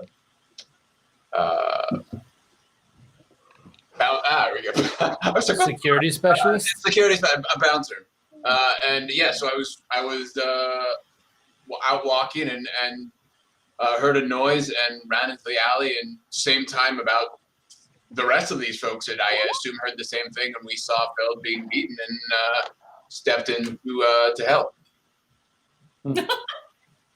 By the way, in the chat window, guys, I just put up a picture of Captain Skellerang so you could take a look at him. God, he looks like a Boy Scout. Wow. His appearance changes everything. Yes. Well, It's like Dudley Do-Right. Right? I was thinking I was sneering at him from the corner, willing him to feel my disdain. And now I'm just like, dude. Oh, he looks too perfect. And he turns to Birch, and you sir, you aren't from these parts, are you? No, I'm from Hollow Sky. From Hollow Sky. Oh yes. And you also responded to. Pardon me? Did any of you know Sir Feldricken before this incident? No, I just saw 3 clowns punching a dragon and thought, I should jump in because that's the smart thing to do, right? I went to War College with Phil. We are. I believe we're also roommates. Is that how that works? I definitely. Your mother's brother's sister's cousin's uncle's former roommate. Roommate is someone else. Yes, no, I went to War College with him. Very well. So you, Greg, you two are. I haven't met this captain before, correct? You have not. I'm going to use while he's talking with other people, I'm just going to burn one of my divine senses just to make sure that this isn't basically a nasty in a pretty boy's face. Okay, so that divine sense allows you to sense good and evil? Yes. That allows me All right. to, within 60 feet, anything basically good or evil, celestial, fiend, undead. You, what did I do with his... Shit. You know what? I didn't make a note of his alignment. Hold on a minute. Dum. I mean, it's one of 2 things, so it's not... Is it though? Is it? Detect good and evil. Chaotic evil or lawful good? Pick one. Oh, High or low? He actually comes back. He does register as good. I'm just going to call it right now. He registers good. So you don't, and yeah. And if you'd like to make an insight check into his purpose, I'll be happy to allow that. I will check insight. Not great. No, but he seems sincere. It seems like he's getting all the facts. And, the fact that the captain of the guard himself is investigating this personally is a sign that he's taking this incident very seriously. The idea of guardsmen working off the clock for criminals. Yes. So kind of a big deal. Not cool. Now then, so you two went to War College together. You are from Hollow Sky. You are here in town on business that is, I'm sure, your own. And yet you decided to come to this mandate. Is that the same for the rest? Oh, Ms. Glenannon. Yes. I was not aware that you were a party to this. Yeah. Seemed like a good cause, and, Lord knows I can't trust your people to figure it out, so thought I'd weigh in. Right. Hey, you'll check out the awkwardness in the room. Well then, so you all came to this man's aid, and then in your apprehending of the former guardsman, what information did he reveal to you? He shared with us that he, along with 2 other compatriots, both guardsmen as well, whom we were unable to apprehend, he was not forthcoming with the names of his compatriots. I don't know what the current state of pay is within the guard, but he seemed to indicate that that was the motivation, that costs are higher than their pay currently here in the city. Unfortunately, money is indeed at the moment. And he said that they were drinking at the Slippery Eel when they were approached by an individual by the name of Jill. That they were promised that no blood would be spilt, that it was a simple message that they were to be sending me. And unfortunately, it was clear this was not the sort of fight that they were expecting. Well, it's a good thing that you had so many kind citizens willing to come to your aid. You caught a lot more than I did. I just remember him saying things like, ouch, my foot, where'd my foot go? That kind of thing. He was disappointed about the foot. The Yes, foot was a he- real he is sticking point so- for him. I can imagine he received the dwarven hamstringing treatment. That is quite brutal. Now, In fact, he was willing to give us some more information if we could fix his foot. It's a shame it was unfixable. yes, it is a shame. Now then, you said that he was approached and hired by a woman named Jill, and of the last laugh. Yes, but I don't believe he ever directly indicated whether or not the individual was male or female. But the name could be an alias, could be a gendered name. Very well. I am not familiar with someone of this name. The Last Laugh is a relatively new organization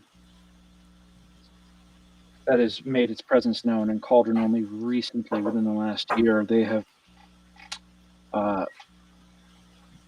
in the interest of transparency, I shall reveal that they have been at war with the Alley Bashers, which had been the sole resident gang present in Cauldron for years. And only recently, it seems like they've established dominance after what did my informant call it? Oh, the month of long knives. Yes, the Alley Bashers were reduced to almost nothing, and it seems the Last Laugh have taken their place within, taken up the vacuum that they created. Now then, it is my understanding that High Priestess Jania has told me that she has tasked you, sir, with the with recovering investigating the disappearances and rescuing anyone who has been disappeared. Is that correct? Yes. And all of you. I was told there was one more of you. The nobleman. The nobleman. That's who I'm missing here. Yes. Sir, We lost track of him last night. I hope he has not gone among the missing. We shall make it a priority to look into his well-being. We do know where Mr. Lidu is staying. We shall be in touch with it. I shall send a patrol ride to check and see if he is all right. Now then, you can't be too careful in these times. And the High Priestess has informed me that she has commissioned each of you to assist Sir Feldricken in his quest. Is that correct? Indeed. Yeah. Correct. Very well. In the interest, I appreciate your candidness and your information regarding last night's incident. I can assure you that in addition to being kicked out of the guard, the gentleman in question is going to have the full extent of the law and justice brought to bear for his actions, for I do not take turncoats lightly. And in the interest of helping fellow like-minded individuals in the pursuit of justice and in the rescuing of those in need, how can I help you?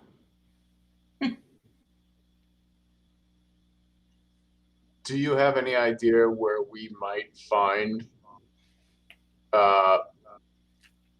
people from the Last Laugh? We went to the Slippery Eel last night and were less than subtle in our attempts to gather information, not being professionals in that scope.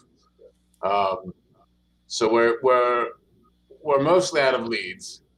I see. But I was told actually by one of the folks here about an incident about 75 years ago, in which a gnomish group living beneath the city started vanishing, not unlike the current situation, and eventually their survivors left and locked up. Has there been any other similar traits between that incident and this that you're aware of? The vanishing, to my understanding, is a gnomish disease, a plague, as it were, that affected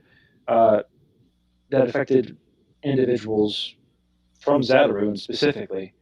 To my knowledge, the list of individuals who have disappeared within the last 3 months ranges far and wide. So it would be quite a leap, I believe, for something like the vanishing, but I don't believe it's out of the question for that to be the culprit behind this. However, we do have indications that it is not a magical plague, but something more akin to a group or party of individuals that are responsible for this. We have found tracks of parties of anywhere from 2 to 6 individuals, both small and medium-sized. If I were to put a category of size, of average man size and of short folk size, we have found indications and tracks that multiple individuals have been responsible for the disappearances. It seems to vary each time. We're gonna look at the orphanage later today, I believe. But if we have spoken with headmistress Gretchen, yes. But if you wish to go on and have another conversation with her, I'm sure she'd be open to it. Thank you. If we were to also pursue a magical route, do you know where the sealed doors are? No, I do not. Do you know of anyone who may? Anyone old, perhaps?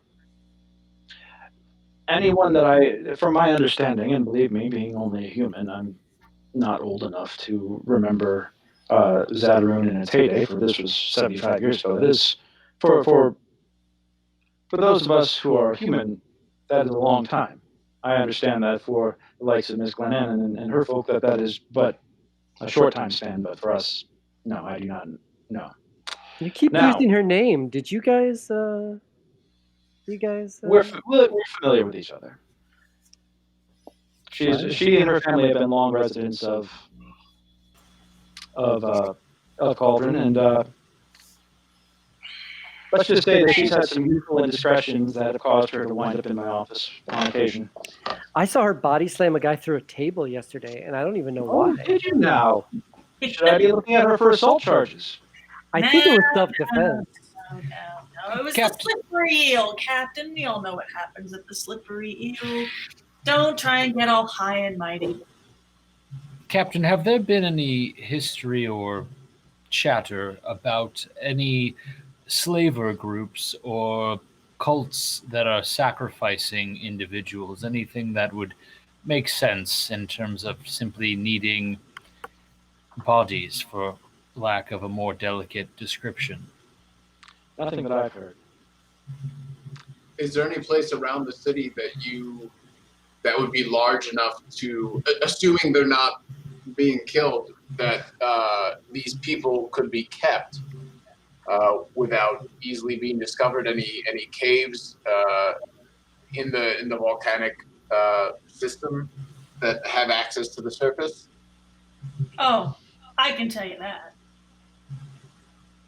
Well, I'll leave it to Ms. Glenannon in that case. But here's what I can tell you. Let me just cut to the chase here. Here's what I can tell you about what is going on. From my knowledge, people have been kidnapped from every district in the town, every area of town. The crimes have not been particularly localized. Most of the victims are low to middle class citizens, but there doesn't seem to be anything besides that they have in common. I do believe that the mayor's office has been preparing a full list. You could go by there, I believe, at some point if you wish to get that.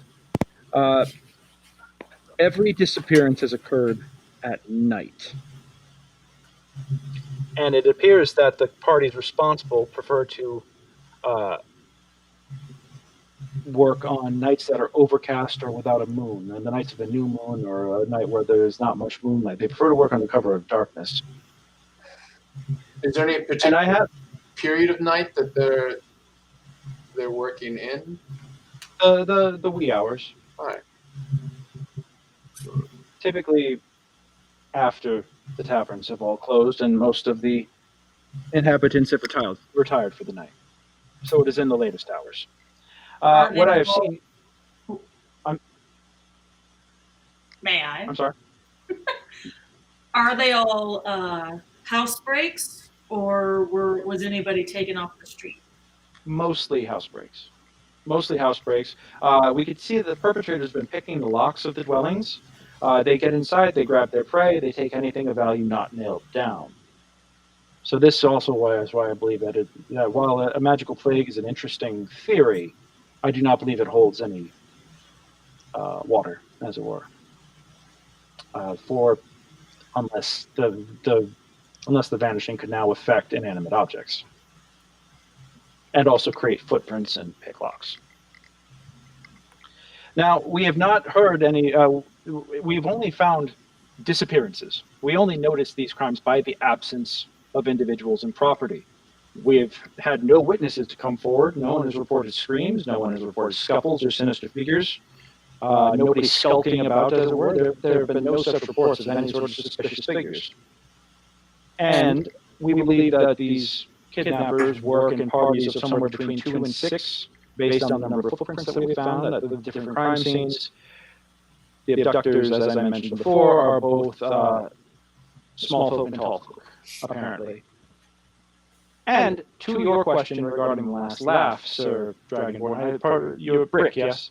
Yes. To your question regarding the last laugh, we have had we've had some of our men watching are in touch with our informants and watching suspected members of the last laugh and the alley bashers, what's left of them. Their vigilance has not turned any information yet. They've not turned up any clues for us yet. That's not to say that they may not happen, but we have not had any indicators. Of the remaining alley bashers, if someone wanted to speak with them, where could they find them?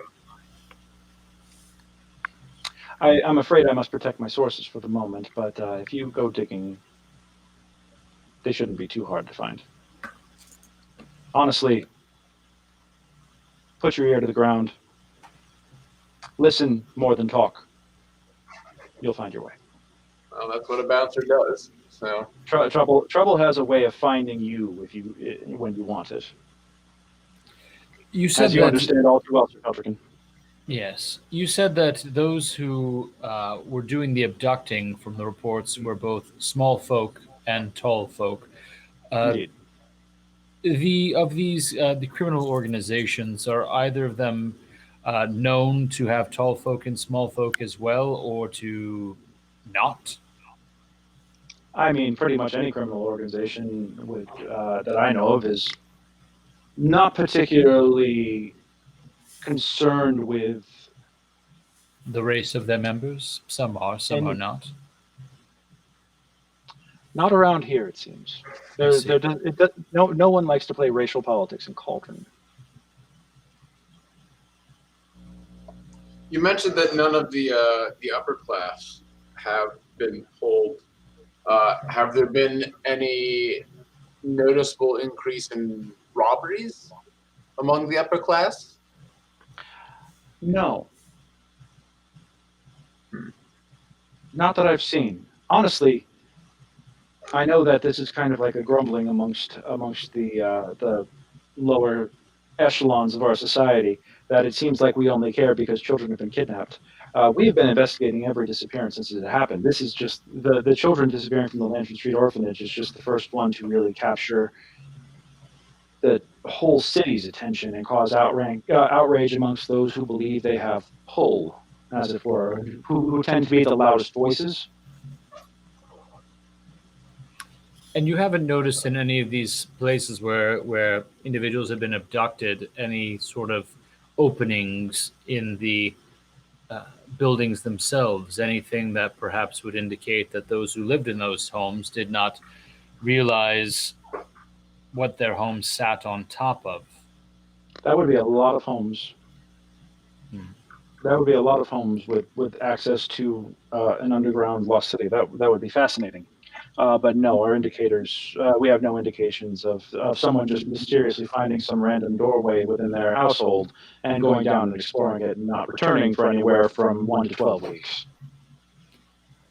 So we can go to the mayor's office for the complete list, but I have not seen what the estimated numbers are. Do you know 24. offhand? 24.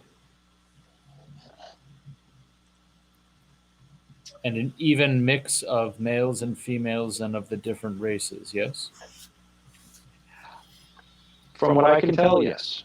I mean, they have the list has the specifics and the details. Let's see.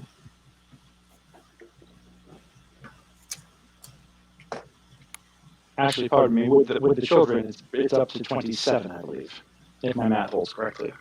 27 individuals missing. Is there any work that we can provide that would help you that couldn't be performed by the guard? Well, the guard are responsible for keeping the peace. I don't have investigators. Ah, I have peacekeepers. And a sophisticated crime like this is something that the mayor's office and or the churches are more accustomed to dealing with. We don't fight monsters. When a monster is in the area, More adventuring types, the adventurous types, like yourselves, are the ones who are called upon, usually commissioned by the churches. So this is not the first time we've had a party of diversely skilled individuals.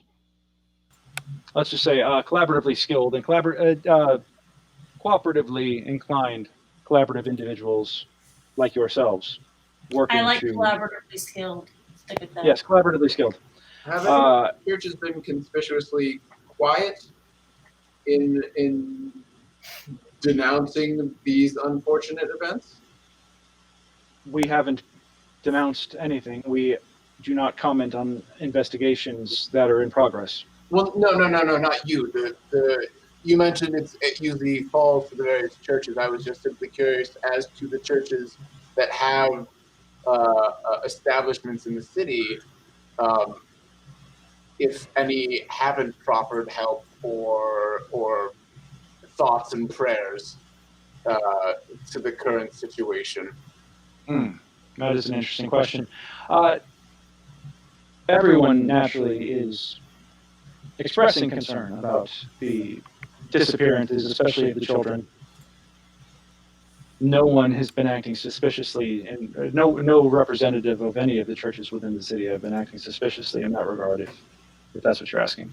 All right. Have you had any issues Not- with any of the various religions in the city as of late? For any reason, not necessarily related to this, but just squabbles, No. actions, or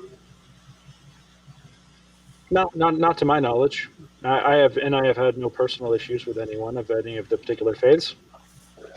The churches that are ensconced here have been ensconced for a very long time. They are the very fabric of this community. As a matter of fact, the heads of each church sit on the small council that help the Lord Mayor run the city.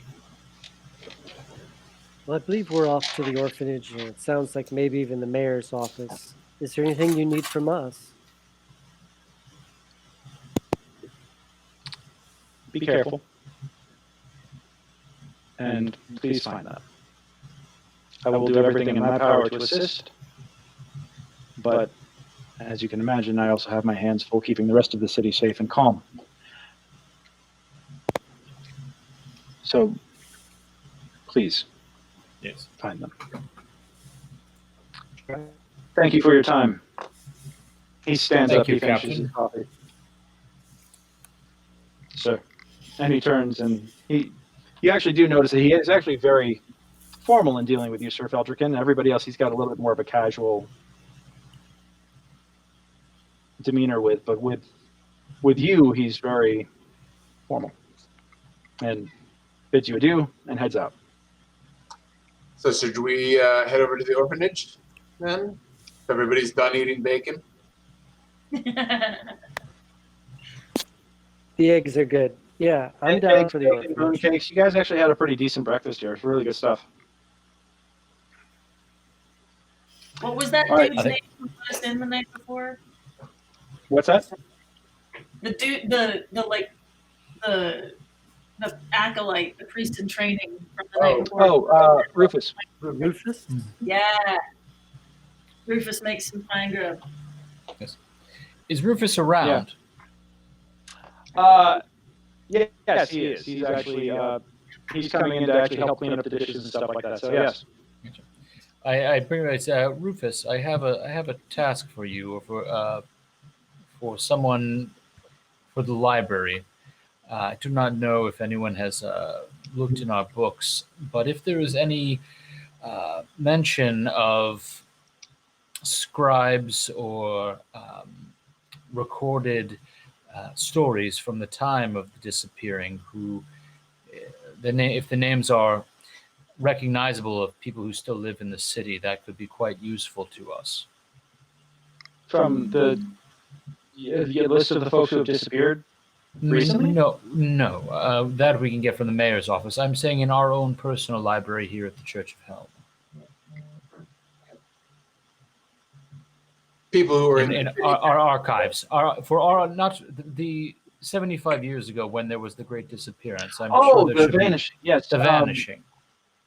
I will look. Thank you. I do not know if we have records of that time, but I will look. Also, if you could cross-reference that with if there are any known members of the town who we have good relations with who were alive during that time.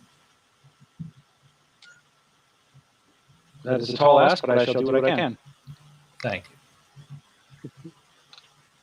you. Are we friendly with any old people? Just curious. All right, let's go for a walk, shall we? Yeah. All right. So you guys go down and head down to towards the orphanage. The orphanage. The orphanage. Yeah. You walk out. You emerge from the Church of Helm into a bright, sunny morning, well fed, caffeinated, and ready to brutalize evildoers as the brutes do. We might talk to him first. It's possible. Go beat up some kids. You guys really? No. Walking with my walking stick, aka my glaive. Yep. You take a right on High Lantern Street and follow the curve around Cauldron-wise. Take a switch back down Middle Lantern and then down to the intersection of Low Lantern Street. And what is this other one here? Yes. At the corner of Lantern, where Middle Lantern and Lantern Street meet is the Lantern Street Orphanage. My browser just crashed. It totally did. Hold on one second. Too While many. you're checking that, has anybody else had the map up this whole time? Because I've still got the intro page. Yeah, I I wasn't. got the intro. Yeah, I am. We've because we've just had the talking heads up, and now we're getting into some imagery. So hold on, I'll be right up. And that's why you crashed. Okay, copy that. Part of it. Ooh. There we go. Oh. What is this? Ooh. Ooh, and fancy music too.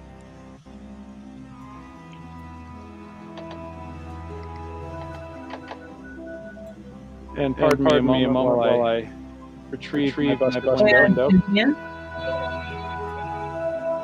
And enhance. There we go. Enhance. Nothing.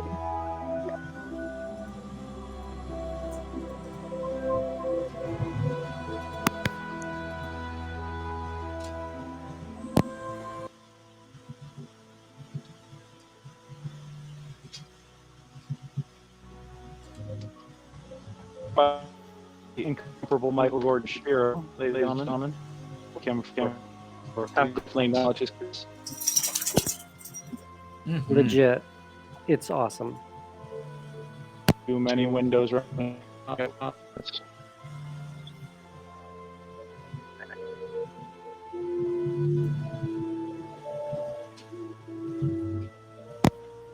I don't see the plucked rose. Which building is that? Is anybody else coming in? Okay.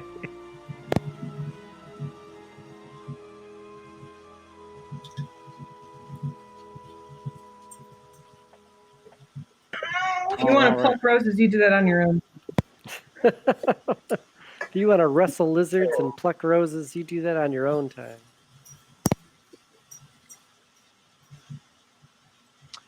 The orphanage rests on the corner of Lantern Street and Lava Avenue.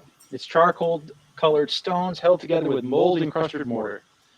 The windows on both stories are tightly shuttered, but a few slivers of light manage to escape from within. Lanterns hang on either side of the open front door, mounted to which is a green copper knocker shaped like a smiling gargoyle's visage, its nose pierced by the copper ring. I The door is step up to currently the closed. I step up to the knocker and knock firmly but politely 3 times. Ah! What is it? Patch, And you is that see you? The door clicks open and opens up a couple of inches, and you see you're looking straight ahead, and because you're expecting to see a half orc, and there is nobody there. What do you want? And you look down, and there's a very elderly gnomish woman standing there. She kind of looks at you with very suspicious eyes. Yes, what do you want? Good even. Who sent Good morning. Yes, I am Sir Feldricken from the Church of Helm. I am here investigating the disappearance of some of your little ones. Are you now? And how do I know that to be true? I don't recognize you. Well, you might recognize my tabard from the Church of Helm, but there aren't many golden dragons in all of Farron. Certainly not here in the city. How do I know you're not an illusion? My people are very good at illusions. Well, would you like to touch my hand? I extend my hand out. Okay, so you're dragonborn. I see that. Okay. How do I know that you're from the church? How do I know that? How do I know? And you have a number of strange individuals with you. How do I know that any of them are to be trustworthy as well? Well, I can give you these fine compatriots of mine have all accepted and heard the call of the church to help rescue the children. And what proof do you have of that? We do not have a writ per se. They are. I can show you my credentials of my nobility, but we don't exactly have a. Are you searching for a slip of being hired? Perhaps if you could find. Patch is aware of me. If you trust him. Make a wisdom check real quick.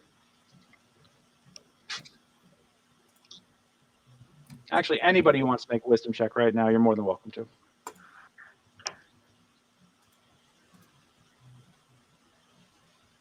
There you go.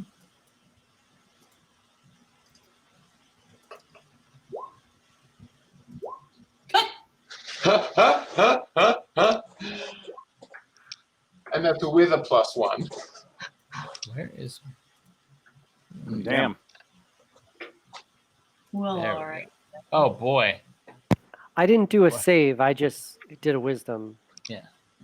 If it's Got a it. save, I'm a 21. No, it's just a straight wisdom roll. Okay. I do. Matt, what's your wisdom without the save bonus? It is a 16. Got Asking it. for the score or the modifier? Oh, without your wisdom bonus modifier, so it's like what, a +2? 7. +3. +3. Okay. So we're gonna say that you guys both 19s. Okay. That was an experiment. Ignore that roll. Okay. It's too bad. It's a good experiment. I know, right? But I already rolled it. It was a fair roll. But you've already rolled a 1, so. Yeah. Hey, there are numbers in between 1 and 20. You're allowed to roll if you I want. And Matt, don't say anything quite yet. Hold on 1 second. Don't say anything quite yet because Birch has the same inspiration, and I'd like to not play favorites here.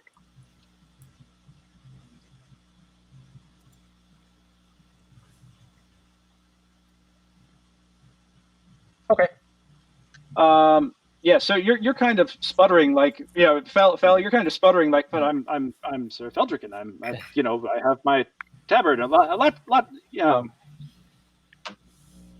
I don't trust any of the rest of these people. I see that you're with the church, but I don't trust the rest of these people here. How do I know that they've all been commissioned? What of our gear, maybe? Grey Soul What of it? fumbles around in his pockets and produces a healing potion. I do the same. All We have- right. So you're all working with the church. Well, that's a horse of a different color. Why didn't you just say so? Come on in. And she closes the door. You hear tunk, tunk, tunk, tunk, tunk, and yes, come in. Apologies. What was your name? I'm head mistress Tashik. Oh, But you can call me Gretchen. Okay. give us more names. Any nicknames? What's your middle name? This already is gobbledygook. No more names. Greg, is this who I meant to see the night before? But This it is was who like- you were meant. This is who you were meant to seek out last night. Yeah. Forgive me, headmistress, but do you prefer to be addressed as headmistress or by Gretchen, or how do you best prefer to be addressed? I always have the children call me headmistress, but you may call me Gretchen. Thank you, Gretchen. Gretchen. And now, I've already had you and private investigators, and now the town guardsmen. I've had plenty of people come in and interrogate me. So please tell me you have something new to ask, not the same questions as before. But what? How can I help? I'm sorry. It has been a very long, stressful few days. How may I be of service? I would ask Gretchen, in all of these questions, does it seem like they are asking perhaps some of the wrong questions? After all, you know this orphanage and know it better than probably anyone else does, as with the children. What is it that is most strange to you, that perhaps people have not asked you what you think is most pertinent? Well, I've had 4 of my charges disappear in the middle of the night with no sign of the disappearance. Disappeared completely out of trace from locked rooms. That is a lot, and I mean that is almost the sum of what we know. We have a few staff members here, but only Patch was in the building with me when the disappearances happened. How long And have you? how long have the you other worked staff- here, Gretchen? I'm sorry. How long have you worked here? Ever since I was young, I rose up from a lowly teacher here and became the headmistress eventually. How many of the rest of the workers here have been here for a considerable amount of time? Is there anybody new to your staff? We have a team of, besides me, there's a team of 5 here. We have Jeremy. Jeremy's our gardener. He has been around with here for quite some time. He's a lovely gentleman, dwarf. We have Neva. Neva is actually very new to town here. She's been here for about a year. She's the school nurse. She lives here within the city. Tamar is our cook. He's what would you call a middle-aged gentleman? Middle-aged human. He's been with us for quite some time, and he was here the night of the disappearances. He was here the night of the disappearances, but in his quarters, from what we understand. And Willow is our resident teacher at the moment. She's taken over my old job, but I've been headmistress here for a very long time. We've had teachers come and go because they all come here thinking that they're going to eventually be the headmistress, but I just won't die. And of course, Patch. He's been here since he was young. He suffered as a young half-orc, as you can imagine. He has suffered many horrible abuses. He came to us at the tender age of 3, already with a missing eye from cruelty, to put it simply. His the father wasn't ever in the picture, and the mother was quite awful to him. And he was given to us by individuals that were not related to him. And I assume the guards that came before us have interviewed all of your staff repeatedly, most likely. Yes, and yes, they have. We've had two parties come through here already asking questions, and it seems like they've interrogated everyone. But what other questions do you have? How else can I be of help? Did they? I'm sure they're better investigators than us. Did they find point of entry? Did they find a way that someone came into your facility? No, and the doors showed no sign of tampering. So you're saying that these wards vanished? That's what it would seem like. They seem like they vanished out of thin air because, and she says, walk with me, I shall take you around. She takes you into the orphanage. You can see there's about 30-something kids running around in various places. Some of them are playing hide and seek, some of them are cleaning, some of them are doing stuff. Some of them are helping work in the kitchen. Some of them are cleaning. A couple of them are, just messing around, chasing each other. But it seems like every time you're walking around, there's another kid underfoot. You go upstairs, and she takes you upstairs, and she says, "This is the girls' dormitory over here." She points to one wing. There's a stairwell in the middle of the building, and you guys come up in a hallway that kind of bisects the building itself. And she says, "This is the girls' wing over here. This is the boys' wing over here. They are shared dormitory rooms. And as you can see," she says, pointing to the doors, "I have the best locks money can buy." And so examining the doors, can they only be locked and unlocked from one side? That's correct.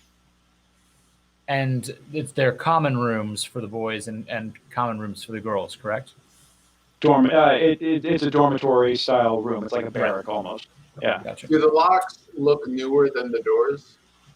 Like the locks have been there for a while. I mean, they've been there for a while, but they look to be in really good shape. Can you show us the beds where the disappeared children slept? Yes, certainly. She opens the door into the boys' room. By and large, the room is basically empty. There are two beds that are made and look like they haven't been, they're left unmade. They haven't been touched in several days. Every other bed has been like, the kids make their beds every morning and they take care of stuff. She says, this one over here was about the third one down on the left and the eighth one down on the right. These are where the boys who disappeared, who were missing, slept. Has anyone spoken to the boys who slept beside them?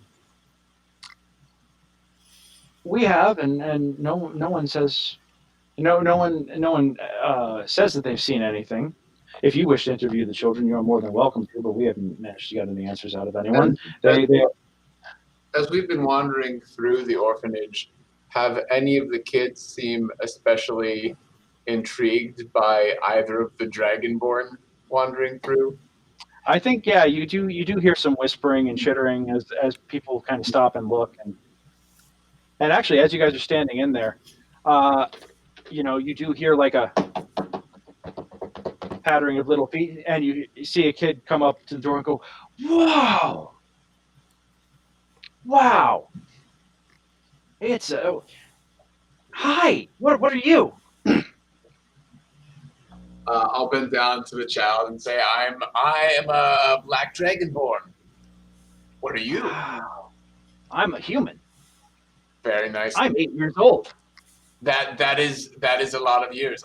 I'm Brick, and I hand out a big old meaty paw for him to shake. Oh, you got claws. Can I touch? You go right ahead.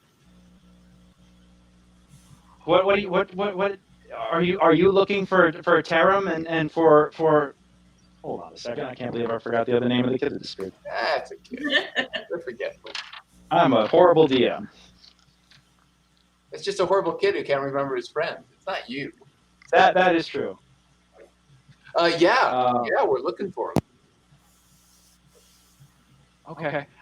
Well, I remember seeing something that night. I remember I had a dream, and I woke up and there was this gnome with big teeth at the foot of my bed, and he said he was going to steal my breath. Wow. Yeah, it was scary. I woke up and Taram and Deacon and Evelyn and Lucinda, they were all gone. Have you seen that? Has that gnome shown up again? No, No. no, Well, that's good. You probably no. scared him. I hope so. He deserved it. I don't think he'd want to mess with you and try to steal your breath.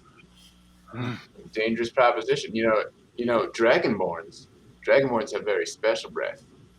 We can breathe. I breathe acid. He over there. Whoa! Fire. Can you melt things? Can I what? Can you melt things? Yes. If you breathed on me, would it melt me? Yes, but we don't do that. We don't just breathe on people. That's rude. Usually we only use it in battle when we're fighting bad people. So like if that gnome showed up, right, I could breathe acid on the gnome? I could breathe acid on the gnome. Absolutely. Absolutely I would breathe acid on that gnome. That gnome sounds like a mean guy. Oh wow. So you let me know. If he shows back up here, you let me know. Okay, I will, Brick. I will. And what was your name, little one? Oh, my name is... I had it written down. I actually had it written down this time. Hold on. Arvin. Arvin, I want you to think very carefully. Your four friends who disappeared, were they having any sort of happy thoughts or sad thoughts in the days before they disappeared? Anything unusual? I don't know. Were you close with any of them? Well, I like Deacon, but Taram, nobody liked Taram. He was kind of mean. He was kind of a bully. You know, but Deacon was a dwarf, and I liked him. And his parents were adventurers, and they got killed, and it was very sad. So he's been living here for a few years, and he's a, you know, but I like him. He's my friend. Please, do you know where he is? They say somebody came in and kidnapped him. I don't yet, but we will find him. Okay. Was Taram a human like you, or? Yes. Yeah. But you said Deacon. How old was Deacon? Oh, not much older than. Well, I mean, in human years or in dwarf years? In human years. I don't know how to calculate it in dwarf years, but in human years, I want to say he was like 12. He was kind of bigger, you know. But that was, you know, he's you know, a dwarf, and they do years different. Yes, I looked to the group and I say, one might say that this lost child was half a dwarf from the riddle. Oh. Gretchen, I have a quick question for you. I know nothing of this town. You've been here a while. Okay. I hear the bit coming. All right. No bits. Look, Gretchen, here's the thing. I hear about people disappearing, and there's no evidence of breaking in, of things being stolen. It sounds like people are vanishing. Has that happened before? Well, I mean, it sounds like they've had about almost 30 people disappear in the last couple of months. I mean, a long time ago. Oh, you mean like the vanishing? Tell me. It's a magical spell plague that made people disappear. But that's not what happened. I'll tell you one thing. If people were going to disappear, you'd think that it would start with the old and infirm first. If that was going to be the case. But children, and then it was highly contagious. You're saying it was a illness that affected old people first? typically. The weaker constitution, those with weaker constitution would tend to be the ones to disappear first. Gotcha. Were the 4 children that were taken noticeably ill or sick before they disappeared? They were hale and hearty. We do our best to keep these children well and well equipped here and taken care of here. And we keep them well fed, keep them safe. As safe as we can. I paid Keegan Gelf top dollar for those locks. Top coin for those locks. Best locks money he could buy, he said. Who is this person who sold Keegan, you he's the locksmith. Cauldron's locksmith, Keegan Gelf. You don't. I've only been here a week. Then Keegan Gelf, he does quite brisk business here in Cauldron. Really? Who? With the common folks with businesses? A lot of people, from what I understand. He's the one locksmith in town. Gretchen, I heard someone speaking about a Janir Everdawn, that she disappeared when the children did, and that she volunteered here. What can you tell me of her? Janir. Hold on one moment.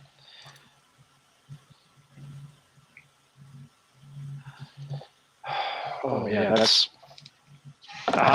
Took me a second to remember what it is you're talking about. I forgot I fed that to you weeks ago. Hold on just one moment.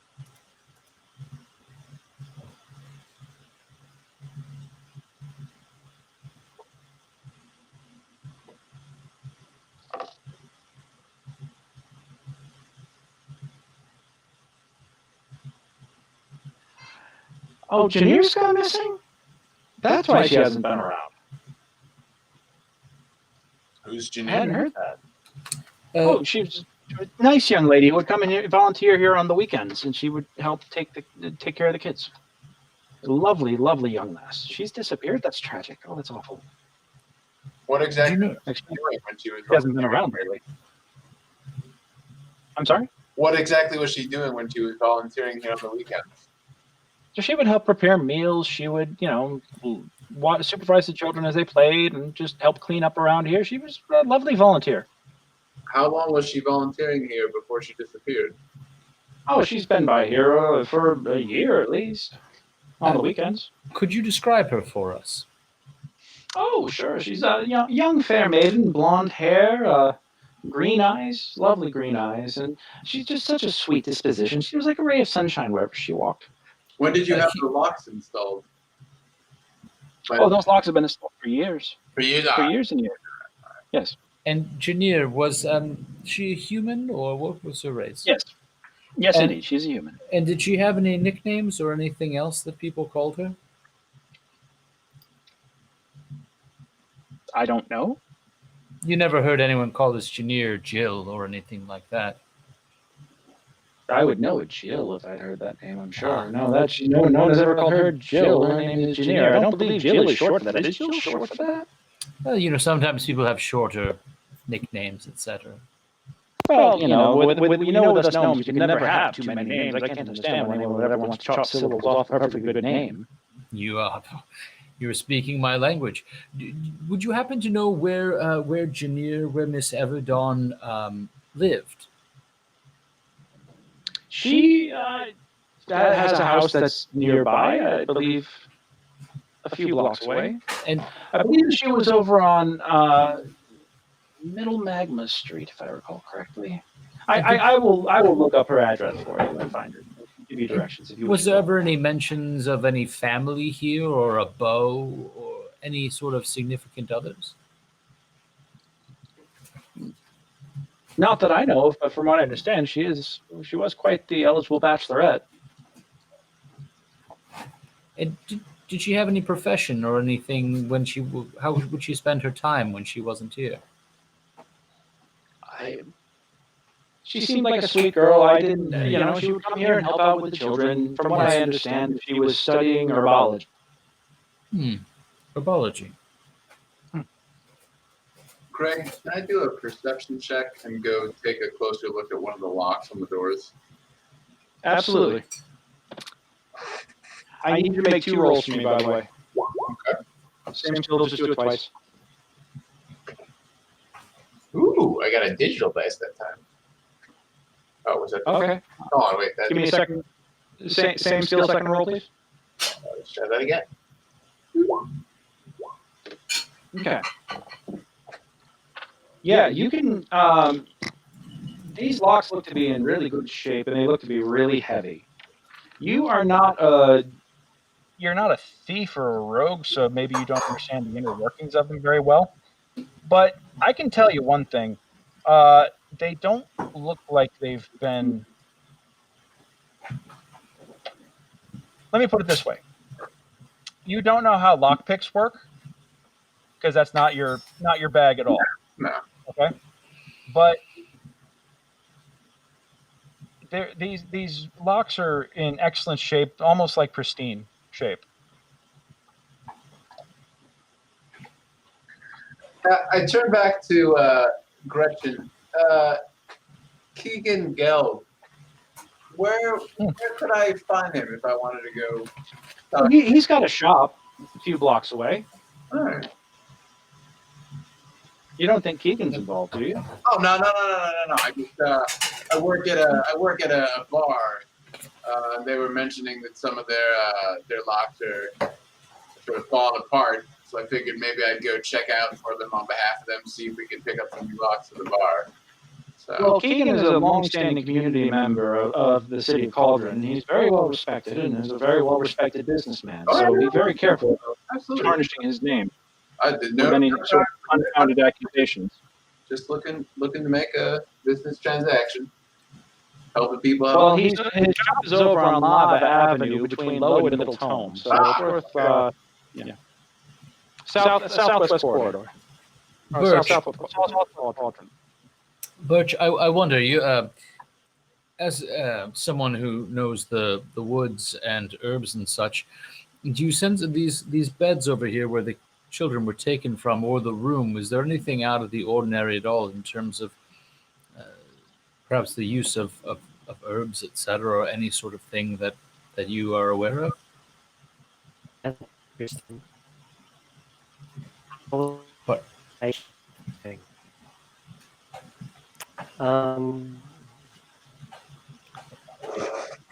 Perception or nature, Greg? What do you think? I lost that. What were you saying?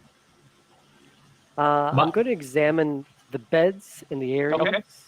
Maybe looking for as if some sort of magic took place. You know what I mean? Like Any something sort of unusual. herbal? Yeah. A smell. Okay. You don't find anything like that. I can tell you right now. It's just the bed sheets look like they've been pulled back.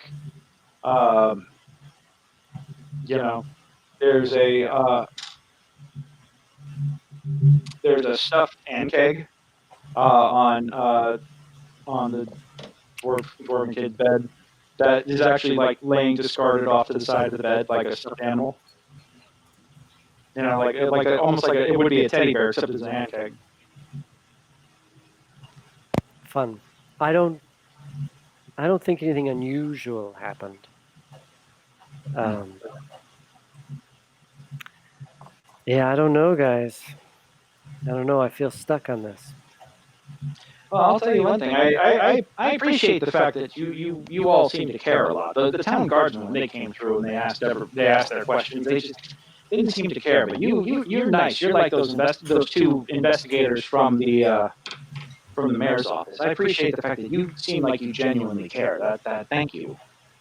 I'm hoping that somebody here will be able to find this. And those investigators from the mayor's office, did they seem like they were trying to just deal with a political situation, or did they say how they came to? You would think, but they seemed like they genuinely cared about the children's well-being. That gave me some hope. Because I mean, normally I don't believe that Lord Mayor Napolitan has much good for anything other than staying in office. Seems like all he's interested in. But these two really did seem what were their names again? Fario and Felian. Were they related? No. They were both half elven, but one was blonde and blue-eyed, and the other one was dark-haired. Oh, and the blue-eyed one, he was missing a pinky finger. I noticed that when he shook my hand. It was, I was kind of startled by it. But Felian, dark-haired, green-eyed. Farian Both and of half Felian. elven. Yeah, Fario and Felian. Yes. Well, They maybe both said they that's were our- investigators with the Lord Mayor's office. Maybe that's our next destination, you guys. I think so. Yep. I mean, I'd Go like ahead. to go. I'd like to go have a talk at some point with this locksmith. Not immediately, but I think it's worth looking into. All right. Before you guys head out, I mean, I recognize it's 10 after 10 now, and we're technically in overtime. Would you guys like to have talk with anybody else at the orphanage, When or do anything? as we leave, when we get out, I want to have another just sort of like, slow roll my way out of the building and see if I can catch Arvin by himself, and just mention to him that if he sees this gnome with the teeth again, and he's worried that he can't take care of it himself, he can ask for he can have someone go down to the drunken war coffin and ask for Brick, and if I'm free, I'll come check it out for him. Okay. He's very excited to hear that. He's like, oh, I will. I'll let you know. Also, is that description of the creature anything that I've seen? Like the scary gnome. The gnome with the scary teeth, that sort of like malformed creature. Nothing that you've. Nothing heard I have about. recollections of. No. Okay. Yeah, that doesn't match anything that you've heard about. Okay. You said there was a someone who was on guard or was awake that night. Yes, Patch. The poor Patch. He was on. It was his night to be up for a watch. And could we speak with Patch? Of course. He should be awake by now. I'll send him to you. So she scurries off. She says, Patch, he's such a. She turns around and she says, he's such a dear boy. Did I mention that he's been here since he was a wee child? You did, but thank you for reminding me. Yes. He is my favorite. He's been here for so long. I've my heart just beats for him. Those of the green blood, they don't.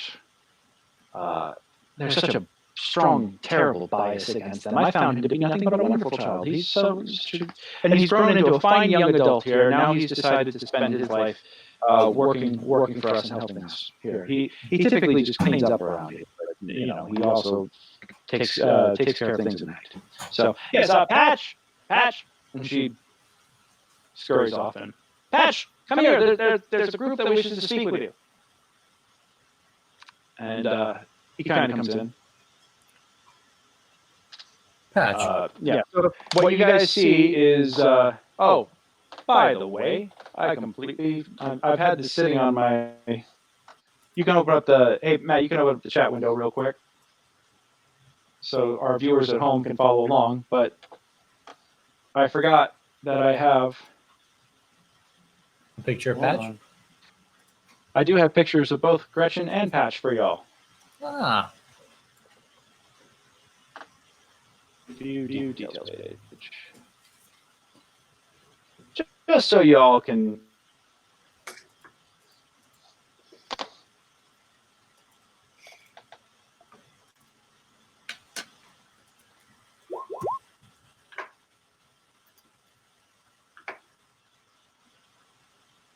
So here's Gretchen. Girl looks a little rough. Woo! And good gravy. Yeah, I mean, running around with kids all the time. It's like little suspicious of things. She's seen it all and heard it all. And here we go. And coming around the corner is a tall, lanky. Say what? Did you say she's also a gnome? Gretchen Yeah, is she's a a gnome. gnome. Yes. Gretchen is a gnome. And coming around the corner is a early 20s. Tall, dark, and brooding. Okay. Does he sparkle at all?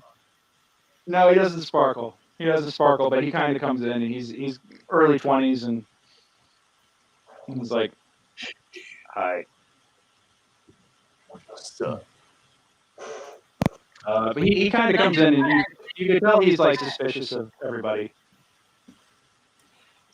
Good to see you again, He Patch. scans the room with his one good eye. Oh, hi. Patch, you were on guard duty the night the children were taken. I'll Was leave anything- you to it. Pardon me. There's I need to take care of a. She hears like a child that has fallen and skinned its Their knee outside. She's like, "Oh, I'll leave you to talk. Pardon me." And Gretchen exits. So yeah. Sorry, you were saying. Yes, Patch. Was there anything out of the ordinary on the night the children were taken? Anything that you noticed? Anything just might seem insignificant? Smells, sounds? No. And Oh. has anything felt off? You, having been raised here, probably know this place better than darn near anyone. Have there ever been strange occurrences or things that no one perhaps listened to in your time growing up here?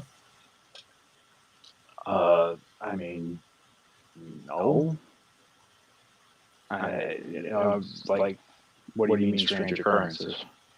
Oh, just sometimes, like when I was a child, sometimes I would hear strange sounds from time to time, or Well, Arvin said he had a nightmare the night that the kids disappeared, but that was just he has nightmares. And if you had to guess who you would think would have taken these children, what would you say? Where would you first look? I don't know. I see. Give me anybody who's interested, give me a round of insight checks. Insight or investigation? Insight.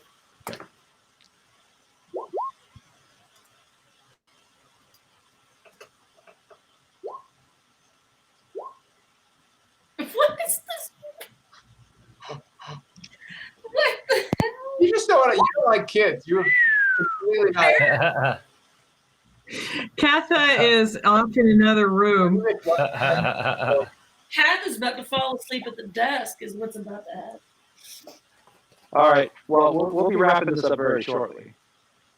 Hold on. Okay. I'll take credit. Yeah, I'm going to go with the highest roll. Okay. Patch, is there anything that the children have said to you, or that from that night that has struck you, or?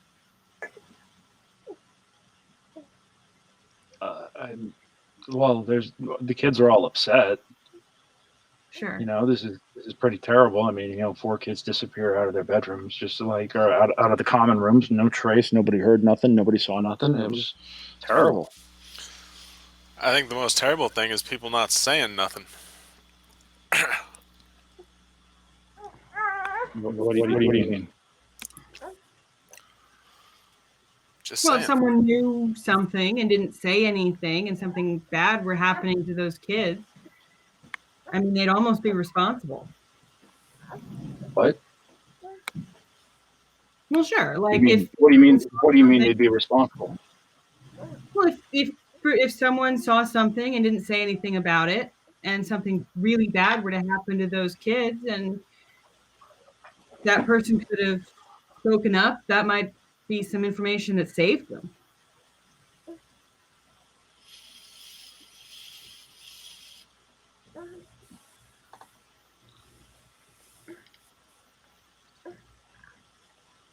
Okay.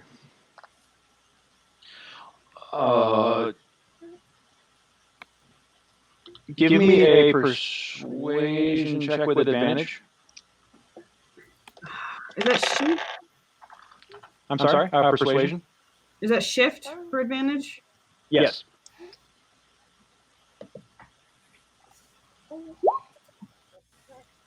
Yep. Okay.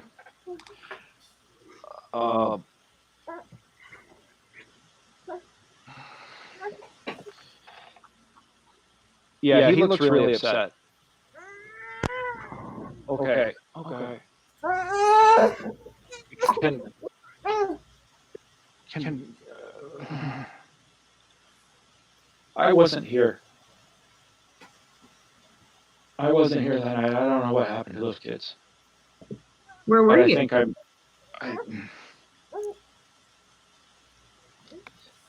you gotta promise not to tell Gretchen she'd be crushed. Of course.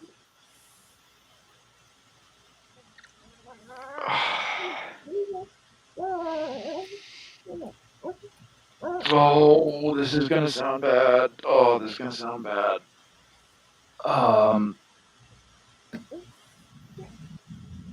I. Let it out. Come on. I was out. And I was not here when the kids were kidnapped. When they disappeared, I wasn't here. I was supposed to be. I was supposed to be on duty. I wasn't here. I was getting a drink. Where? I was the Tipsy Tankard. Had you been invited there by someone? No. No. I was. And give me actually, Katha. Give me a wisdom check real quick. Oh God, are you sure? Yeah. The way this has been going. I'll give it a shot. Yeah. Come on. Work. It's a 20 or a 1. Let's go. Jesus. Tipsy Tankard is a little higher class than someone who would from the orphanage would be at. On top of that, a half orc at the orphanage. There are some biases. He would not be around that kind of place.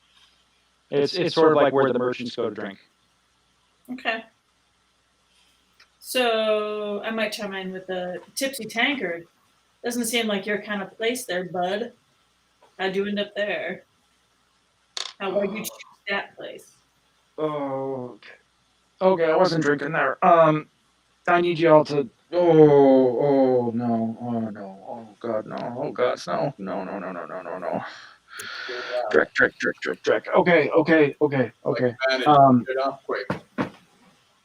You just gotta you're not gonna get me in trouble with Gretchen, right?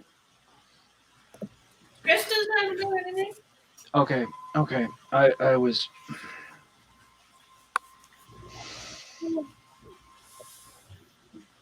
There's a holy man here. You can confess. Okay, so I don't know what happened to those kids. I wasn't here. I don't know what happened that night, but I think I might know something about who and why. A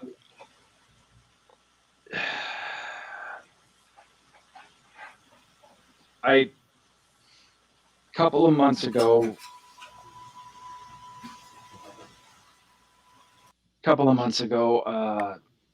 oh man, almost a year ago now, there was a member of the Last Laugh who came to me and paid me a lot of money to keep an eye on Terum.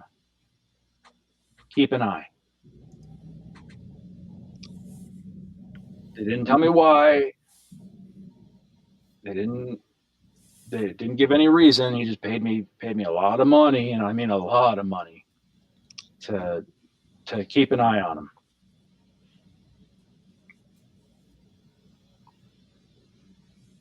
Was this one of the kids, or was this the cook? Yeah, no, Tarum's one of the kids that disappeared, and I was, yeah, it was a little, yeah, he told me, he basically told me a lot of money. Gave me a lot of money to keep an eye on him. Any idea why? What made Tarum special? God. Okay. This guy Revis Twin Daggers. He's a little halfling guy, little shorty. We go drinking sometimes. He hired me to keep an eye on the kids, but he check in every once in a while. This is gonna help the kids, right? This is gonna help the kids. You gotta tell me you're gonna find the kids. We're gonna Yeah. try. Okay. Whatever information you can give us would be really helpful. Okay. I'm not saying if we die before old age first. Just shut up and listen. Okay, so Revis paid me 50 gold to keep an eye on Tarum, saying that it was something special. And I didn't ask questions, but Revis and I would sometimes go drinking. And he told me one time when he was well in his cups that I asked him, I was like, what's the big deal about this kid? He's just a kid, right? And the guy's like, I don't know. It's just something about his dead parents. Makes him special. I don't know. Something about his dead parents. That's what makes him important. That's why Last Laugh wants me to keep an eye on him. So when Tarum disappears, I can't help but think that maybe they had something to do with it. But yeah, last night I was out. I was out practicing pickpocketing on the drunkies outside the leaving the tip tankard. That's what I was doing. Just don't. That's something Tarum taught me. Not Tarum. That's something that what Revis taught me was how to, be quick with your fingers. Which race was Tarum? Tarum is human. Human. All right. And we don't know Tarum's. Do we know Tarum's last name? Yes. It's yeah. What is Tarum's last name? Hold on, I'm looking it up. I don't have all these memorized. I should have Karatis. Tarum Karatis. Does anybody here recognize that last name? Don't think so. I mean, the dwarf's been here the longest, right, in town? Yeah, that name does not ring a bell. All right. Okay, cool. You guys aren't going to get me in trouble, right? No. We're not going to tell anybody about this. Far be And it he from looks specifically at Feldrick and he's like, "You're sure?"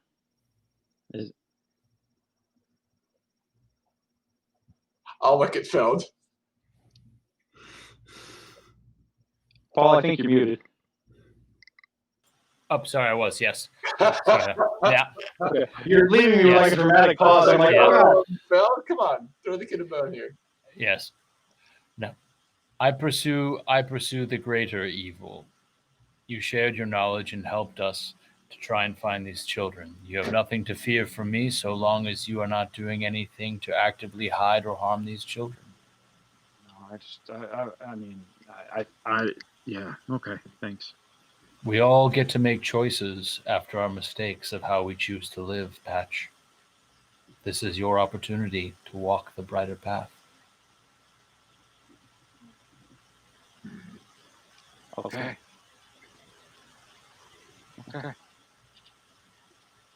Thanks.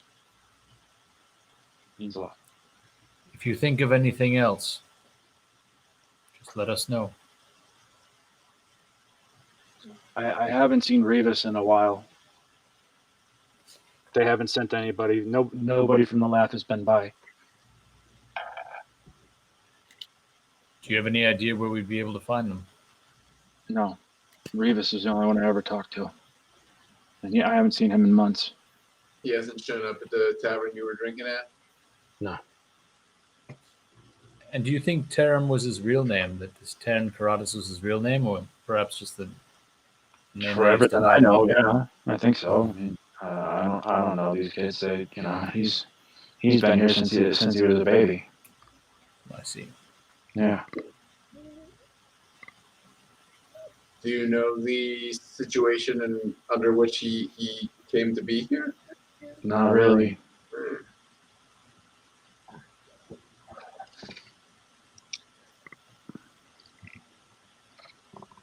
We can grab Gretchen before we leave and ask her specifically about how Taram ended up at the orphanage.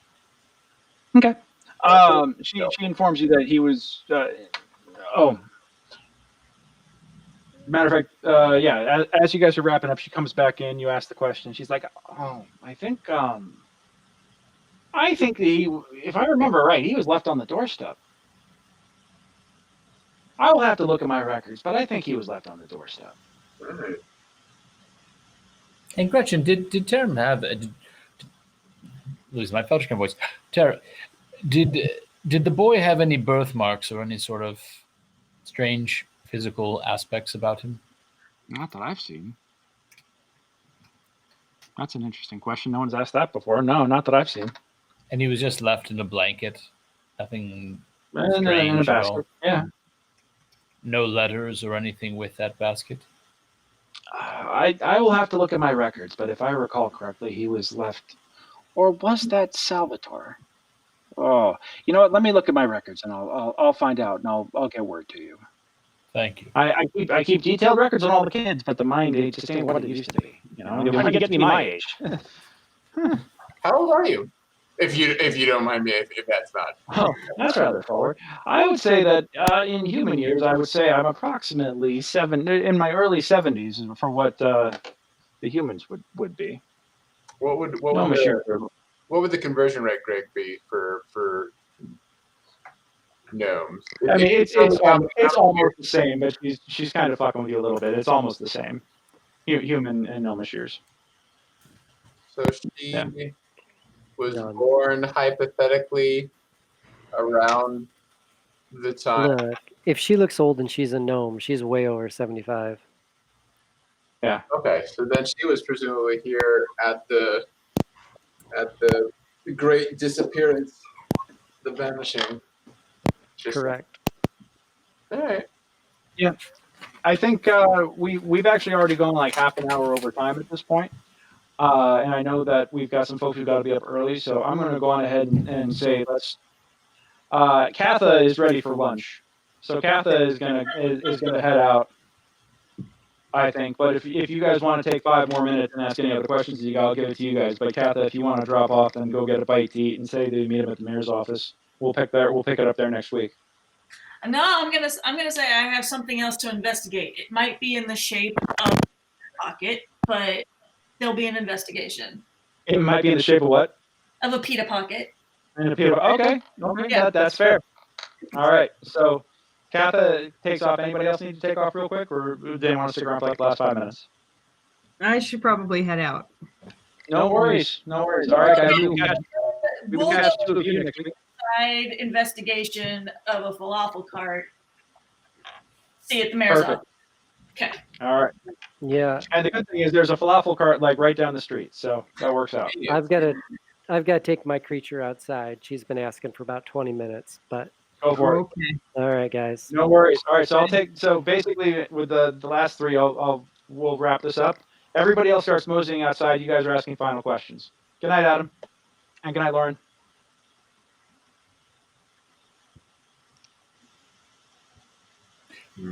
All right. And we said,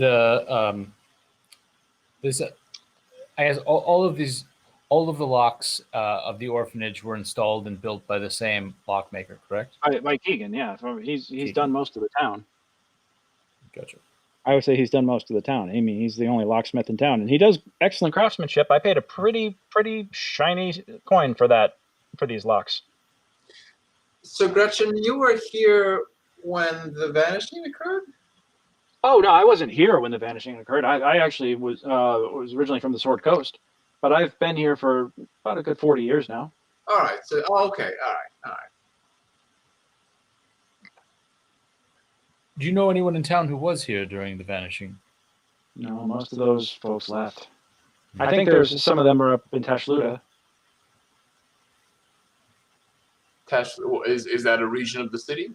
That's a city on the coast, the coastal city to the north. It's like it's the next big city. Gotcha.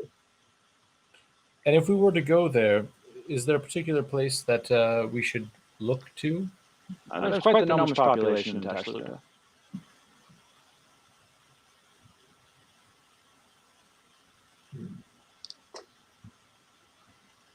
Is there, And- Greg? Is there a large gnomish population in the city today? I would say that there's the population of gnomes in Cauldron is like they're the second most populous race. Okay. You know, as I recall. Please allow me to check on that for you. No problem. But And yeah, so, I was so curious, I was curious, Christian, if you knew anything about the Blue Crater Academy. oh, it's the Magical Academy. That's where it's quite well-renowned magic school. I was told that they have a library, but it's members only. Well, yes, and I'm certainly not a member. No. Do you know how to get membership? Do you know, like, it's clearly very famous? Well, I mean, imagine you have to be a wizard.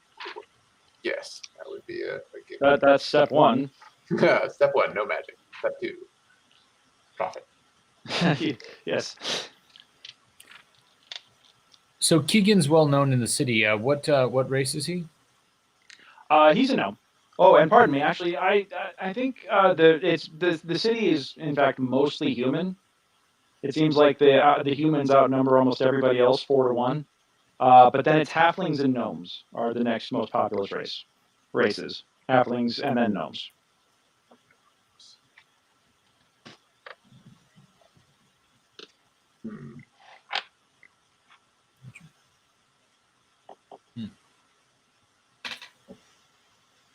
I think we know our next steps. And some of the riddle. So wait, what part of the riddle are you? You think the kid is the half a dwarf? Well, possibly, but I think one of the first things we need to look into is the first line. The locks are key to finding them. Perhaps we should go Yeah, and speak. because that is exactly why I was looking into the locks, because of the first line of the puzzle, and not because I was randomly suspicious of very shiny clean locks. But they also this young dwarf could be considered half a dwarf. That's well. true. But then again, this all could be just to cover up whoever this young human child is. It would make sense that if they paid lots of gold to keep the child secret, that's why they attacked me into not looking into this child. Well, and if they knew, if the reason they were looking after him was his parents, and he was dropped off as a baby, then they had to know who he was before that. Yes. I'm wondering if they were the ones who actually dropped him off.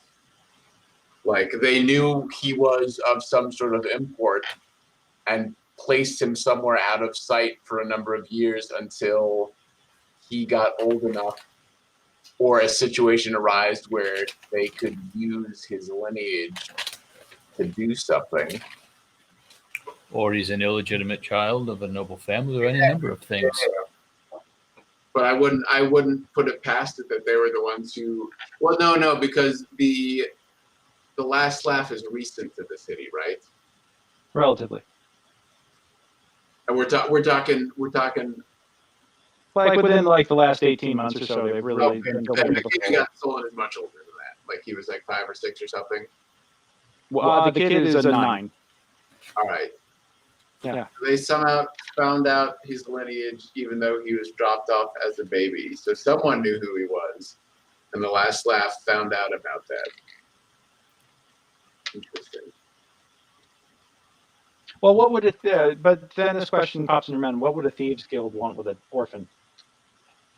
I mean, could just be recruitment, but I mean, if they have someone's. Well, it depends on who funds the last laugh. Depends on whether they work for one of the major families. There's all sorts of things that could be. Yeah. It's a lot of money just to keep an eye on a kid. Yeah. It wouldn't be recruitment. Like, they can get these street urchins wherever they want. Like, It's There's 30 of them sitting in this orphanage. 35 of them. Yeah. we only wanted one. Yep. But if you don't want to raise suspicion about the one kid, you pull some other as a smokescreen. Mm-hmm. Make a wisdom check on that.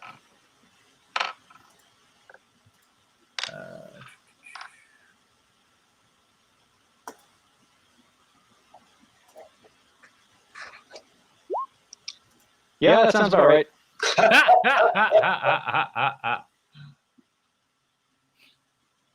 Wow. I mean, your logic is kind of like not bad. Or they're all special, but both are possible. All right. All right. Well, with that, with more questions than answers, I will leave you all.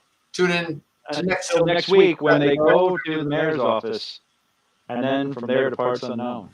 to the locksmith, to the magical university, to the what have you. Awesome. Well, this was lovely. Yeah. Well, guys, thank you all so much for sticking around tonight. And if you're watching tonight, thank you very much for sticking around. We hope you enjoyed tonight's session. Once again, my name is Greg. I am a GM for hire through Mastermind Adventures, and I want to DM for you. I'm currently offering Ravenloft I6, the original, run as it was originally intended in one session, a one-shot vampire hunt. If you're interested, go to mastermindadventures.com and check it out. Go on ahead and book me. I'm taking reservations now through November 1st. November 1st. Let me say that clearly. It's been 3.5 hours of role play. That can get tiring. So, anyhow, thank you guys so much. We will be back with more Brutes in the Shackled City next week, next Monday night, here on Twitch TV. With that, thank you all, and good night.